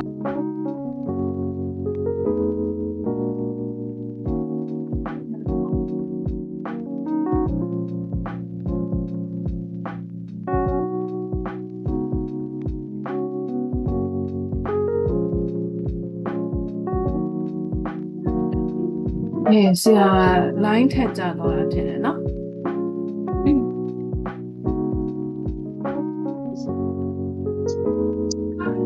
ရပါတယ်ဒီချက်ကျွန်တော်ဆွဲလေးပြပါလားဒီချက်ဟုတ်ကဲ့ပါဆရာ so ဒါဆိုရင်ကျွန်တော် DBS နော်ကလာဒီချက်ဒီစီတော့လည်းနော်ချက်တယောက် grade လေးကောင်းလာလို့ပါဟုတ်ကဲ့တချင်ဟိုပေါ့နော်အရင်ဆုံး supervision ဆိုလို့ရှိရင်ပေါ့နော်ဟိုအပြင်မှာဒီဥပမာတွေနဲ့ဆိုလို့ရှိရင်အိမ်မှာကားတစ်စီးပြတ်တယ်ဆိုတာဆိုပေါ့နော်ကိုပြတ်တဲ့ကားဆိုလို့ရှိရင်ဘယ်နေရာပြတ်တယ်ဆိုတာကို grind ဆိုလို့ရှိရင်ဟိုနေရာပြတ်တာဒီနေရာပြတ်လာပေါ့နော်အဲ့လိုမျိုးဖြစ်နိုင်တယ်တကယ်လို့ဒါကားဝဲ shop ကိုချက်ချင်းတိုက်ရိုက်သွားလိုက်မယ်ဆိုလို့ရှိရင်တော့သူဒီပြတ်တဲ့နီလန်းမှန်မှန်နဲ့သူပြတ်တဲ့နေရာကိုချက်ချင်းပဲပေါ့နော်ဟိုသွားပြင်နိုင်တယ်အချိန်ကုန်လဲတက်တာတယ်ပေါ့နော်အဲ့လိုပုံစံမျိုးပါပဲဒီ supervision ဒီနေရာဆိုလို့ရှိရင်ဒီဆရာတွေရဲ့လုပ်ငန်းစဉ်တွေကိုထိန်းညှိပေးမယ်လို့ရှိတော့သူကဆိုလို့ရှိရင်ပို့ပြီးတော့စာတင်ကြားတဲ့အခါမှာဆိုလို့ရှိရင်နီလန်းမှန်နဲ့တင်ကြားနိုင်တယ်ပေါ့နော်ပြီးလို့ရှိရင်နောက်တစ်ခုကကျတော့ကျောင်းသားတွေအတွက်ဆိုလို့ရှိရင်ဒီဆရာတွေကနီလန်းမှန်နဲ့တင်ကြားနိုင်တဲ့အတွက် teaching mistake တွေရောလာတယ်ဆိုလို့ရှိရင်ကျောင်းသားတွေကတော့ဆိုလို့ရှိရင် learning mistake တွေရောလာမယ်လို့ထင်ပါတယ်ရှင်နောက် evaluation ကျတော့အဲ့ဒါလေးကိုကျတော့ဒီဘောလုံးအသင်းလေးနဲ့ပဲဟိုဥပမာလေးပြင်ကြည့်မယ်ပေါ့နော်အဲ့ဒီဟာဆိုရင်နေ့တိုင်းဒီဘောလုံးအသင်းမှာဆိုလို့ရှိရင်သူကဒီပြိုင်ပွဲဝင်မှုအတွက်နေ့တိုင်းဆရာကနေပြီးတော့လေ့ကျင့်မှုတွေလုပ်ပေးရပေါ့နော်လေ့ကျင့်မှုတွေလုပ်ပေးရတဲ့အခါမှာသူကလေ့ကျင့်မှုပဲလုပ်ပေးတယ်အဲ့ဟောပြန်ပြီးစစ်ဆေးခြင်းမျိုးမရှိဘူးအဲ့ဒါမျိုးဆိုလို့ရှိရင်တော့သူ့ရဲ့ဒီအောက်မှာရှိတဲ့အသင်းသားတွေကဆိုလို့ရှိရင်ဘယ်သူတော်တယ်ဘယ်သူကပင်နေရာမှာရှင်းတန်းတော်လားနောက်တန်းတော်လားပေါ့နော်အဲ့လိုမျိုးသိနိုင်မှာမဟုတ်အဲ့လိုမဟုတ်သူကနေ့တိုင်းလည်းလေ့ကျင့်ပေးတယ်နေ့တိုင်းလေ့ကျင့်ပေးတဲ့ဟာကိုလည်းသူကဆိုလို့ရှိရင်သူအခက်ပြက်စရာနဲ့ပေါ့နော်ဘယ်နေရာတွေမှာဘယ်သူကပါလို့လဲဘယ်နေရာမှာတိုးတက်လာတယ်ဆိုပြီးတော့ဒါအမြဲတမ်းလို့သူကစမ်းစစ်နေမယ်ဆိုလို့ရှိရင်ဒီသူဒီတကယ်ပြိုင်ပွဲဝင်တဲ့အခါမှာသူ ဆရာကနေပြီးတော့မှဟိုဘယ်လိုပြောမလဲဒီကျောင်းသားတွေကိုခိုင်လိုက်ပေးနိုင်တဲ့အတွက်တင်နန်းသားတွေကိုခိုင်လိုက်ပေးနိုင်တဲ့အတွက်တင်နန်းသားတွေကလည်းသူတကယ်တင်ပွဲဝင်နေဆိုလို့ရှိရင်အဆင်ပြေလာမယ်နိုင်စီပူများလာတယ်ပေါ့နော်ဒီကျောင်းသားတွေဒီပညာရေးလောကမှာလည်းအဲ့လိုပဲဒီဆရာကနေမှတစဉ်ဒီကျောင်းသားတွေ evaluate လုပ်ပေးတဲ့အခါမှာဆိုလို့ရှိရင်ဒီ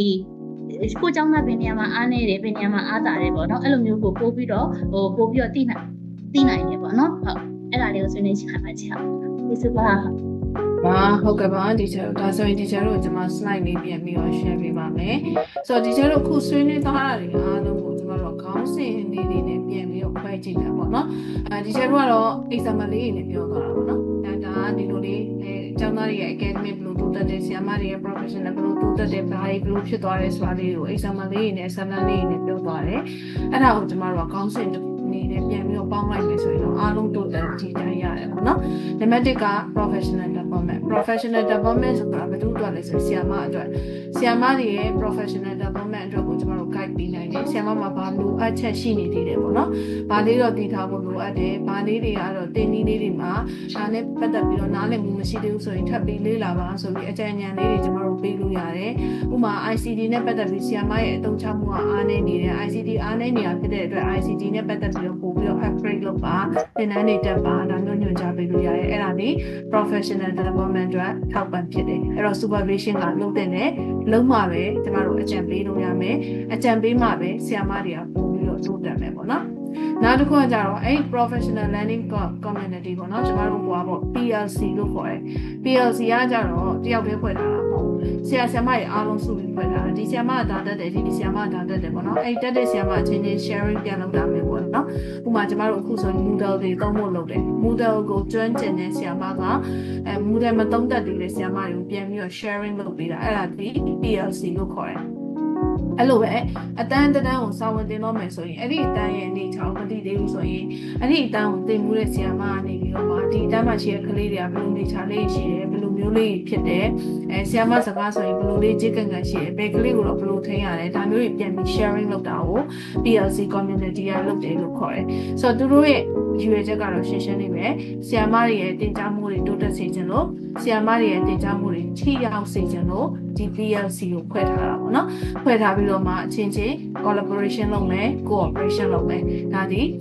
supervision ရဲ့နောက်ထပ်အထောက်ပံ့ရတဲ့အရာတစ်ခုလို့ပြောလို့ရတယ်နောက်တစ်ခုကတော့ instructional practice ပေါ့နော်ကျွန်တော်တို့ teaching learning process မှာအသုံးပြုနေတဲ့ instruction တွေဒီကောင်းလားမကောင်းလားပေါ့နော်ကိုကတော့စာ lesson plan တေချာပြင်သွားတယ်မိနစ်40တေချာသင်ခဲ့တယ်ကလေးတွေအားလုံးရမယ်လို့ကိုယ်စိတ်ထဲမှာထင်တယ်ကိုထင်တာနော်ဒါပေမဲ့ကလေးတွေရတယ်မရဘူးနဲ့ကလေးတွေစီက feedback ကကြတော့ကျမတို့မသိနေဘူးပေါ့နော်ဒီလို slide လေးတော့မြင်ရရလားမသိမမြင်ရဘူးချက်မမြင်ရပါဘူးဟုတ်ကဲ့ပါဒီကျတော့ဒီမှာဒီကျတော့ပြန်ပြီးတော့ slide လေး share ပေးပါမယ်နော်နံပါတ်1ကတော့ကျမတို့ရဲ့ professional development အတွက်နံပါတ်2ကတော့ကျမတို့ဆရာဆရာမချင်းဖွဲ့ထားတဲ့ဆရာဆရာမအဖွဲ့အစည်းပေါ့နော် learning community လို့ခေါ်တယ်အဲ့ဒီအဖွဲ့မှာ supervisor လည်းပါမယ်ဘာသာရပ်ဆရာမတွေစုထားတာပေါ့နော်ဥပမာဆိုရင် physics ဆိုရင် physics တင်တဲ့ဆရာမတွေပဲစုထားတာရှိမယ်အင်္ဂလိပ်စာတင်အင်္ဂလိပ်စာတင်တဲ့ဆရာမတွေပဲစုထားတာရှိမယ်အဲ့လိုမှမဟုတ်ရင်လည်းဘာသာချက်အခြေချင်းပေါ့နော် sharing လုပ်ချင်တယ်အခန်းနဲ့ပတ်သက်ပြီးတော့ information share လုပ်ချင်တယ်ဆိုရင်အဲ့ဒါကိုပေါင်းပြီးတော့စုထားတာရှိမယ်အဓိကရွေးချက်ကတော့သင်ကြားရေးကိုပို့ပြီးတော့ထိရောက်စေချင်တော့နောက်တတိယတစ်ခုကကြတော့ instructional practice လို့ခေါ်တယ်ကျောင်းသင်ကြားရေးမှာအသုံးပြုလိုက်တဲ့သင်ကြားနည်း method တွေ instruction ပေးလိုက်တာတွေနောက်တော့ကိုအသုံးပြုလိုက်တဲ့သင်နည်းထိရောက်မှုရှိမရှိကိုပေးလိုက်တဲ့ instruction တွေသူတို့နားလည်ခြင်းရှိမရှိပေါ့နော်ကိုကတော့ထင်လိုက်တယ်အုပ်စုဖွဲ့ဒါလုပ်လို့ပြောလိုက်တယ်ပြီးတော့ဖွဲ့ထားလိုက်တယ်ဒါပေမဲ့အခန်းထဲကိုရောက်သွားတဲ့အချိန်မှာအကုန်လုံးကငါတို့ဘာလုပ်ခိုင်းလိုက်တာသူဘာပြောလိုက်တာလဲအဲ့လိုပြန်ဖြစ်နေပြီဆိုရင်ဒီချေတို့ပေးနေတဲ့ instruction တွေ clear မဖြစ်ဘူး systematic မဖြစ်နေဘူးပေါ့နော်အဲ့ဒါမျိုးကကြတော့ကို evaluate ပြန်လုပ်မယ်ဆိုရင်တော့ကိုကငါ data စနစ်တကျအခန်းထဲမှာခွတ်မယ်ငါ data ရှင်းပြလိုက်ရဲ့ဒါနဲ့လို့ကိုကတွေးတယ်ဒါပေမဲ့လို့ဘေးနာကကြည့်နေတဲ့လူအမှသာသူ ပေးတဲ့ instruction ဒီကလေးတွေအတွက် clear ဖြစ်တယ်မဖြစ်ဘူးရှင်းလင်းတယ်မရှင်းလင်းဘူးကိုက feedback ပေးလို့ရတယ်ပေါ့နော်ကိုကတော့ကိုသုံးသပ်ရင်တော့အကုန်လုံးကောင်းပြီပဲငါတေချာစေတနာနဲ့တင်နေတာငါလို့တင်လို့ကောင်းတဲ့လူပေါ့နော်စာတင်ကောင်းတဲ့လူဒီအကြောင်းမှရှိမှမလားလို့ကိုတော့အဲ့လိုပဲ interpret လုပ်တာပဲတွေးတာပဲပေါ့နော်တကယ်တမ်းတော့ကိုမှလည်း lower ချက်ရှိနေတယ် lower is perfect ပေါ့နော်အဲ့တော့ကိုပေးနေတဲ့ instruction ဒီ lower ချက်ရှိနေတယ်ဆိုရင်ခုန supervisor ကြည့်မယ်ပြီးတော့အဲ့ဒီ instruction ကိုပို့ကောင်းအောင်အကြံဉာဏ်ပေးမယ်ပေါ့နော်အဲ့ဒီအတွက်ဒီ supervision တွေ evaluation တွေကလုပ်နေရတာပေါ့နော်နောက်တော့ဆရာမနေမကောက်ဘူးဆရာမရဲ့ professional development ကိုတိုးတက်စေရင်မကောက်ဘူးကျောင်းသားတွေရဲ့ learning ကိုလည်းတိုးတက်စေခြင်းတယ်ဥပမာကိုကစာသင်တယ်ပေါ့နော် physics ကိုကိုကဒီပုံစံအတိုင်းပဲသင်တယ်စာပိုက်ရေးရှင်းပြတယ်စာချက်ခိုင်းတယ်ကလေးတွေကစာရတယ်အဲ့တိုင်းပဲတော့တကယ် electric practical ကလေးတွေပါမသွားဘူးဒါဆိုရင်အဲ့ဒီ electric practical နဲ့ပတ်သက်ပြီးတော့ကျွမ်းကျင်ပြီးသုံးသပ်နေတာတခြားဆရာမတယောက်ဆိုရင်ဟဲ့ငါ့ကိုသင်ပေးပါလေဒီဟာကိုဘယ်လို experiment လုပ်ရလဲဒီပစ္စည်းကိုဘယ်လိုတော့ရလဲနင်သိထားတဲ့ knowledge ငါ့ကို sharing လုပ်ပေးပါဆိုအဲ့လိုမျိုးသွားရင်အဲ့ PLC community ထဲမှာအလုပ်လုပ်တာပါနော်ဒီချက်တင်ရမယ့် lesson တွေထဲမှာဒီအကြောင်းရပါတယ်အဲ့ကျွန်မလုပ်တတ်တယ်ဥပမာထားပါတော့เนาะ high school level ကိုတင်တယ်science နဲ့ပတ်သက်ပြီးတော့ခွဲတယ်ကျွန်မဖားမခွဲဘူးဟုတ်တယ်ကျွန်မခွဲတတ်တယ်ကျွန်မခွဲပြမယ်ဒီချက်ကိုဖားရဲ့သွေးကြောတွေเนาะဖားရဲ့နှလုံးတွေဖားရဲ့ဒီအစိတ်ပိုင်းတွေအင်္ဂါအစိတ်ပိုင်းတွေလက်မောင်းရိုးခြေသလုံးမျိုးဒါတွေအကုန်လုံးဘယ်လိုကြည့်ရလဲဆိုတော့ကျွန်မပြောပြပေးမယ်ဘယ်လိုစပြီးခွဲရလဲဖားကို morphine ဘယ်လိုပေးရလဲဆိုတာကြာကျွန်မသိတယ်ကျွန်မပြောပြပေးမယ်ဆိုရင်သူက sharing လုပ်လိုက်တယ် PLC community က share လိုက်တယ်ဆိုရင်အဲ့ဒီဆရာမမှာ experience ရသွားတယ်ရသွားတဲ့အတွက်ကြောင့်မလို့အဲ့ဒီဆရာမဒီကလေးတွေအားလုံးကိုပြန်ပြီးတော့ခွဲပြနိုင်တယ်ဒါဆိုရင်ကလေးတွေဒီစာသင်ခန်းတွေကပုံလေးပေါ့နော်ဗာလဲကားချက်ကြီးတစ်ခုကိုကြည့်ပြီးလေ့လာတာချက်အပြင်လက်တွေ့မှာတကယ်လုပ်ပြီးတော့လေ့လာရရင်ပုံပြီးတော့ထိရောက်မှုရှိတယ်ဒီရုပ်စိတ်ထဲမှာတင်မယ်နော်ကားချက်ကဆွဲထားတာမရှင်းဘူးလားအဲ့ဒါကခွဲတော့တူတူပဲမဟုတ်ဘူးလားကားချက်နဲ့သင်လို့ရနေမှာတော့ဘာလို့တကယ်လက်တွေ့ခွဲကြလို့မယ်လို့ထင်မလဲလို့ဒီရုပ်တွေးလိမ့်မယ်တကယ် biology သင်ဘူးတဲ့လူဆိုသိနိုင်မယ်ဒီကားချက်ထဲမှာတွေ့ရတာနဲ့ခုန biology လို့ဘိုက်ထဲကိုတကယ်ခွဲပြီးတော့သင်ရတာနဲ့တူဖို့မတူဥပမာဒီကားချက်မှာဆွဲထားတဲ့သွေးကြောတွေဆိုပြီးရှင်းပြီးတော့ထင်းနေတာပေါ့နော်တကယ်ဖားတွေကိုသွားခွဲတယ်ရုပ်ကိုသွားခွဲတဲ့အခါကျရင်အဲ့သွေးကြောရှာလို့မတွေ့ဘယ်ရောက်နေမှာမသိ even တော့ဒီကျတော့တိမွေးကုဆရာဝန်နော်တိမွေးကုဆရာဝန်ဆိုတာဒါမျိုး operation တွေလုပ်ခဲ့တယ်ဒါမျိုးတွေအများကြီးလေ့လာခဲ့တယ်ဇီဝဗေဒအကုန်လုံးလေ့လာထားပြီးတော့ကျွမ်းကျင်ပိုင်းနိုင်ပါတယ်နော်လက်မှတ်ကင်လာပါတယ်ဆိုတော့တရိတ်ဆန်စေကုဆရာဝန်တွေတောင်မှဥပမာကြောင်တွေကိုကျမတို့ဘွားလောက်တာရှိရလေတနေသားတာရှိရလေအကျော်လေးတွေပြန်ပြီးတော့ထုံးရတာမျိုးရှိရလေအဲ့လိုမျိုးကိုသူတို့ငှားလိုက်လို့ရောက်လာလို့ဆိုလို့ရှိရင်ဆရာဝန်2ယောက်3ယောက်လောက်ကလေဒီတွေးကြောဖြစ်မှထင်တယ်နော်ဟိုဟာဖြစ်မှထင်တယ်နော်နဲ့ဘိုက်ထဲကိုမွတ်နေရပါတော့သူတို့ကိုယ်နိုင်ကွာစမ်းတော့ဝါဖြစ်နေတာဘိုက်ကိုတကယ်ခွဲပြီးလေးလာခြင်းမယ်ဆိုရင်ကြတော့တွေးကြောတွေကရှုပ်ရှက်တွေဖတ်နေတာဘယ်ကြောကဘယ်အမှမသိဘူးနော်ပုံထဲမှာတော့ရှင်းလေးကျမတို့လေးပဲထိုးလိုက်ရင်ဒီဟာဘယ်ဘက်မှာရှိရဲဒါကညာဘက်မှာရှိရဲဒီလိုလေးဆိုပြီးမြင်ရတယ်ဒါပေမဲ့ခန္ဓာကိုယ်လေးကိုခွဲကြည့်လိုက်မယ်ဆိုရင်အဲ့လောက်ထိလွယ်နေတယ်အဲ့တော့သူတို့မှားယွင်းပြီးကုတာရှိရဲတချို့ဆိုရင်ဒီဟွာဘောနော်ခွေးတွေအများကြီးကိုကုလိုက်တဲ့မှာအကုန်လုံးတည်သွားတာလို့နော်ခွေးတွေအကုန်လုံးတည်သွားမှာတော့သူကအဆိုင်တိုင်းကြောကြီး short ပါပြီးတော့ထုံးနေမိလားလည်းမသိဖြတ်ဆက်လုပ်ခဲ့တာဘာကြီးလုပ်ခဲ့မှလည်းသူမသိဘူးပေါ့နော်သူထင်တဲ့တွေကြောဒါဖြစ်လောက်မယ်ဆိုပြီးသူကလုပ်ခဲ့တာဒါနဲ့မှန်ပြီပေါ့နော်ကျွမ်းကျင်တဲ့လူများကြတော့ကြည့်လိုက်တာနဲ့ချက်ချင်းသိတယ်အဲ့ဒါမျိုးဆိုရင်ဒီလိုမျိုးသင်ကြားမှဒီလိုမျိုးလုံးမှကလေးတွေကပို့ပြီးတက်မှမျိုးတွေရှိတယ်အဲ့ဒါမျိုးမှာကိုကမကျွမ်းကျင်နေဘူးဆိုရင်ကျွမ်းကျင်တဲ့လူစီကတဆင့်ပြန်တင်ရတာရှိတယ်ဒါကြောင့်မို့လို့ professional learning community တွေလိုအပ်တယ်တည်ထောင်မှုတက်လို့တယ်အချင်းချင်း sharing လုပ်ဖို့လိုတယ်တချို့ကကိုတင်တတ်တယ်ကိုကျွမ်းတယ်ဆိုကိုတယောက်တည်းပဲသွားရတယ်ပေါ့နော်တခြားလူ sharing မလုပ်ဘူးအဲ့လို sharing မလုပ်ရင်ကိုကလေးတွေမရဘူးပေါ့နော်ကိုစာမတင်နိုင်တဲ့အတန်းကကိုနဲ့မတင်ရတဲ့အတွက်အဲ့ကလေးတွေဒီတင်ကြားရေးမှာလုံလောက်တဲ့ထိရောက်မှုတင်ကြားနည်းတွေမရလိုက်ဘူးဆိုရင်ကျောင်းသားတွေရဲ့ learning တွေ improve ဖြစ်မလာနိုင်ဘူးအဲ့တော့ကိုမသိလဲတခြားလူတင်တယ်ဒါပေမဲ့ကလေးတွေဖားခွဲတတ်တယ်ငါးခွဲတတ်တယ်နောက်ပြီးတော့ဒီလိုမျိုးပေါ့နော်ယုံနေပါလေဆိုရင်လည်းကောင်းကောင်းလေးကိုခွဲတတ်တယ်နားလဲတယ်သိတယ်ဆိုရင်ဒါကကျောင်းသားတွေရဲ့ learning improve ဖြစ်တယ်လို့ပြောလို့ရတယ်ဒါက Bible နဲ့ပြောလိုက်တာပေါ့နော် chemistry လည်းဒီတိုင်းပဲသင်္ချာလည်းဒီတိုင်းပဲ sharing is caring ပေါ့နော်ဆိုတော့ကျမတို့ supervision လုပ်ပြီးပြီဆိုရင်အဲ့ supervision လုပ်တဲ့ supervisor က ဒါမျိုးနားလည်ထားရဆိုရင်ထပ်ပြီးတော့အကြံပေးလို့ရတယ်သူကိုယ်တိုင်တင်ပေးလို့ရတယ်မဟုတ်ရင်တိနားလေတဲ့ဆရာမအချင်းချင်းကိုပြန်ချိတ်ပြီးလို့ရတယ်ကိုတော့မရအောင်ဒါပေမဲ့ဘယ်ဒီချေကတော့ရတယ်ဒီချေသူ့ဆရာနဲ့အကြံဉာဏ်ယူပါသူနဲ့ချိတ်ဆက်ပြီးအလုပ်လုပ်ပါသူနဲ့တစ်ခါတော့ operation လုပ်ပါဆိုတာလိုမျိုးခိုင်းလို့ရတယ်ပေါ့နော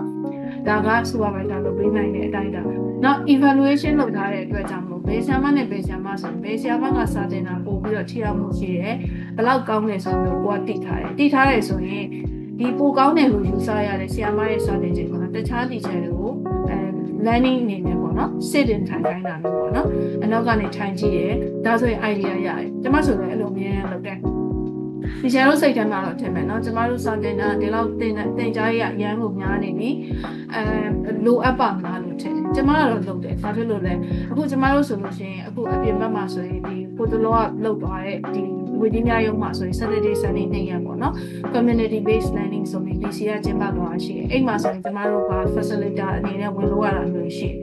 ်အဲ့တော့ကိုက facilitator အနေနဲ့ဝင်လို့ကိုကဒီတိုင်းတင်နေဆိုပြီးတော့ကိုတင်နေတာတင်နေလို့မရအောင်တခြားလူတွေအောင်ဘယ်လိုတင်နေလဲဆိုတော့သွားလေ့လာရတယ်အဲ့တော့ကျမအရှိချမ်းနေမှာသူများတင်နေသင်ခန်းစာတွေကိုတော့ထိုင်လိုက်တဲ့အခါမှာအော်ငါပြင်ထားတဲ့ပေါင်းပိုင်းညာများနေပြီဟဲ့ငါမှ activity တွေမပါဘူးသူများတွေက activity တွေနဲ့ဘယ်လိုမျိုးတက်ကြွအောင်ဘယ်လိုတွေပါဝင်လာအောင်ဘယ်လိုတွေဆွဲဆောင်ပြီးတော့တင်နေတာငါတင်တာကြီးကအဆင်မပြေနေဘူးဆိုတော့အဲ့ရ idea ရတယ်အဲ့လိုပဲ teacher တို့လည်းဒီတိုင်းပဲပေါ့နော်ဒီစာအုပ်ကိုတင်တတ်တယ်ဟုတ်တယ်ဒါပေမဲ့သူများတင်တော့ဘယ်လိုတင်လဲတွားကြည့်လိုက်တယ်သူတင်တာနဲ့ကိုတင်တာနဲ့ကိုပေါင်းဆက်ပြီးတော့တင်လိုက်တဲ့အခါမှာပို့ပြီးတော့ကောင်းမွန်တဲ့တင်ကြားမှုရတယ်ကျောင်းသားတွေရဲ့တင်ကြားမှုတွေ improve ဖြစ်လာတယ်ကျောင်းသားတွေရဲ့ learning ပေါ့နော်ဆရာမတွေစာတင်တာတော်လာတဲ့အတွက်ကျောင်းသားတွေကထင်တာအထက်ပို့ပြီးတော့တိုးတက်မှုတွေရှိလာတယ်ဆိုတော့အဲ့လိုတိုးတက်မှုတွေရှိလာမှုတော့ကဆရာမတယောက်တည်းကတော့နဲ့သူစာတင်တယ်supervisor ကလည်း like မကြည့်ဘူးအကြံဉာဏ်တွေလည်းမပေးဘူးဆိုရင်ဒါအဆင်မပြေဘူးပေါ့နော် supervising လုပ်နေတယ်အကြံဉာဏ်ပေးတယ်ဆရာမအချင်းချင်းကလည်းဒီ learning community ဖွဲ့ထားတယ်အချင်းချင်း sharing လုပ်ကြမယ်ဆိုရင်တော့ teacher တို့ရဲ့တင်ကြားမှုတင်ယူမှုတွေတခြားကျောင်းတွေနဲ့လုံးဝမတူဘဲနဲ့အရန်ကိုထိရောက်တဲ့တင်ကြားမှုတင်ယူမှုဖြစ်နေနိုင်တယ်ခါကျရင်တချို့ကထင်တယ်ပေါ့နော်သူတင်တာငါးလောက်ကောင်းပါမလားဒါပေမဲ့တော့ထိုင်ကြည့်လိုက် teacher တို့အကြံဉာဏ် idea တစ်ခုခုကြားကိုရတယ်နော်နေရင် teacher တို့စမ်းကြည့် teacher တို့အတွက် knowledge မရအောင်ဆိုရင်ကျွန်မတို့ကြိုက်တယ်လို့ပြောပါနော်အဲဒါဆိုတော့ကျွန်မကိုယ်တိုင်လည်းဒီလိုမျိုးပဲလုပ်ခဲ့တယ်တစ်ခါလေးကျရင်တချို့ကရှိရင်ပညာမာနပြိုင်နေလို့ခေါ်တယ်ပေါ့နော်ပညာမာနပြိုင်နေဆိုတော့ဘယ်လိုမျိုးလဲဆိုတော့သူကငါးလုံးမှမတက်တာသူတင်တဲ့အခါငါဘာလို့သွားထိုင်ရမှာလဲလို့တချို့ကတွေးတယ်တချို့ဆိုရင်လေဒီ training တစ်ခုပဲเนาะဒီပွဲရထားတဲ့လူချင်းချင်းသူပေးတော့ငါဘာလို့တက်ရမှာလဲဆိုပြီးတော့ကျွန်မကတော့အဲ့လိုမတွေးဘူ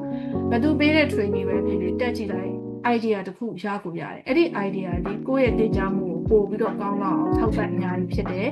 အဲ့ဒီလိုမျိုးဖြစ်ဖို့အတွက်ကျွန်မတို့က professional learning community တီကိုတည်ဆောက်တယ်လေအဲ့တော့ teacher တို့ကပြောမယ်ဒါဆိုရင် teacher ဒီ community တည်ဆောက်နေမှာတော့ supervisor လိုပါတော့မလားဆို supervisor လည်းလုပ်သေးတာပ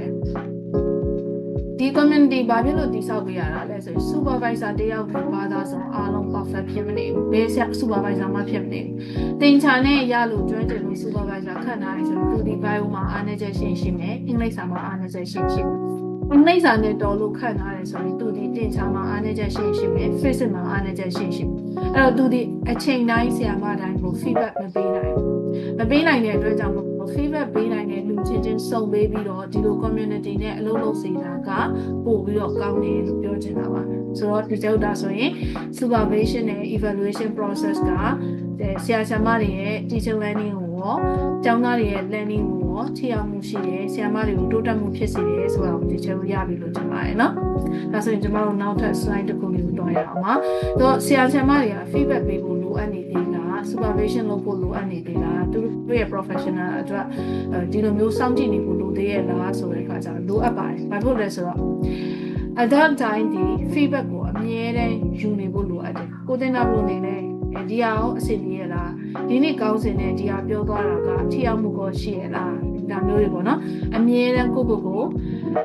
တိုးတက်အောင်လုပ်ချင်တဲ့လူတိုင်းဟာ feedback လိုအပ်ပါတယ်ဒါကြောင့်မို့ကျွန်တော်တို့ training တွေပေးတိုင်းမှာအဲ့ training တွေရဲ့နောက်ဖက်မှာ training feedback ဆိုပြီးတောင်းတာရှိတယ်ဘာပြောချင်လဲ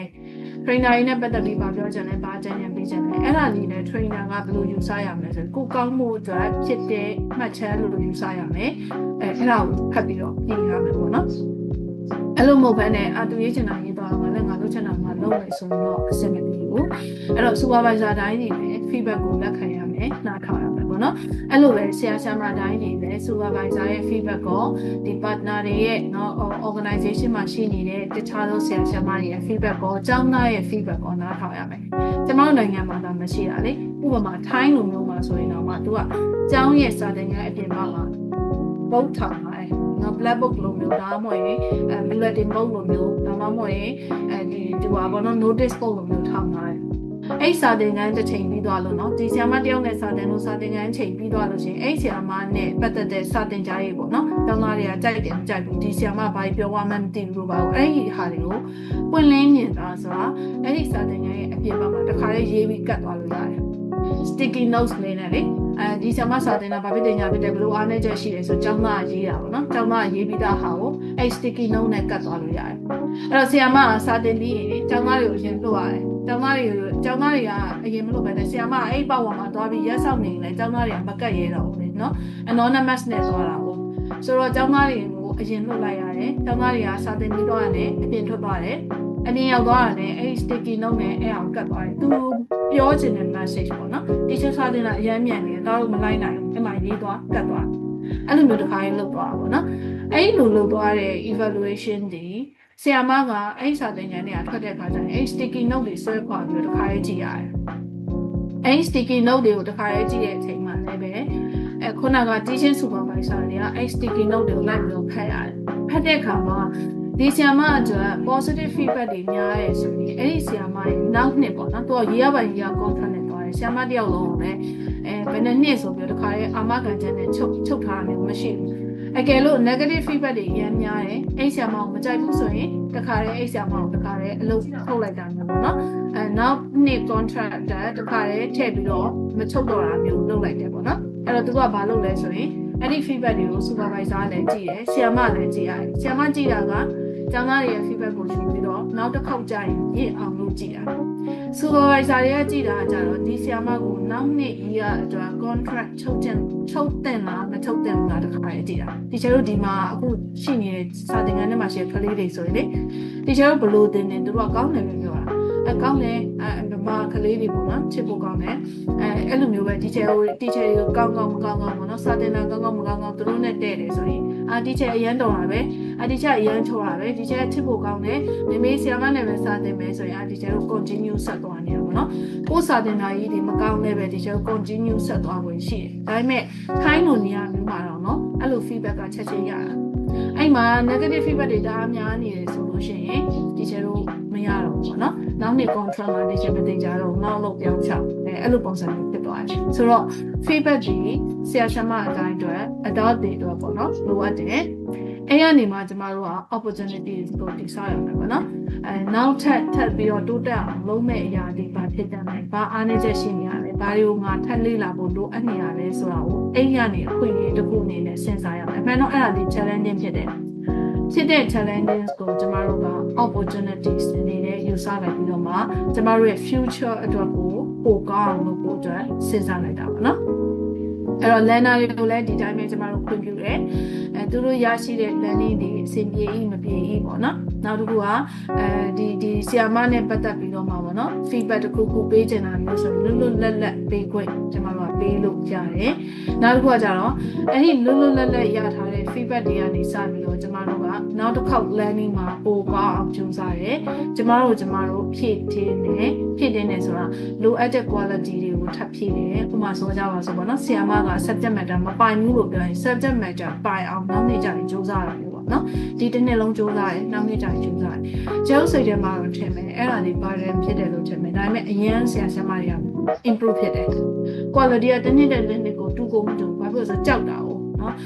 lesson plan ကိုယူသွားတဲ့ lesson plan ကြီးကသူတို့အတွက်ထိရောက်မှုမရှိဘူးဆိုရင်ချက်ချင်း feedback လာမယ်ဆိုတာသိတဲ့အတွက်သူတို့အတွက်ထိရောက်မဲ့ lesson plan ကိုမနှက်ပြန်လို့မသိဘူးဒီနေ့ညမှာအသက်ကုန်ကြည့်ရတာဘယ်လိုသင်ကောင်းလဲ idea တွေယူရတယ်ဖောက်ထုတ်ရတယ်သူများကိုအကြံဉာဏ်တောင်းရတယ်အဲ့လိုတွေတော့ရတာပေါ့နော်အဲ့တော့လွယ်တော့မလွယ်ဘူးဒါပေမဲ့အဲ့လို struggle လုပ်လိုက်တဲ့ဆရာမတိုင်းဒီဘယ်အကြောင်းပဲဖြစ်ဖြစ်အလုပ်လုပ်နိုင်တော့ရတယ်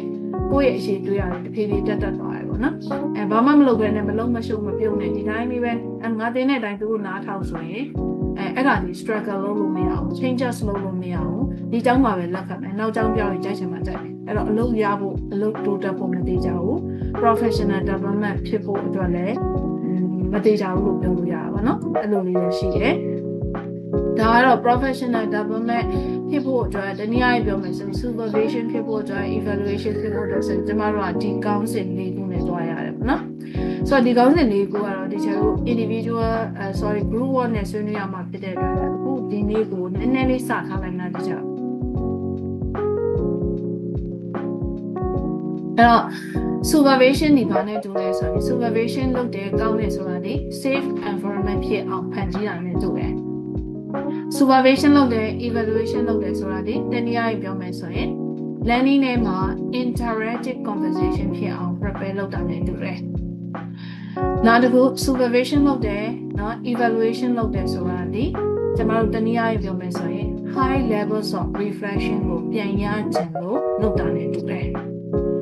တနည်းအားဖြင့် professional development ကိုရအောင်လုပ်တယ်ဆိုတာဒီ goal setting ချတတ်အောင်လို့ကိုလေ့ကျင့်တာနဲ့တူတယ်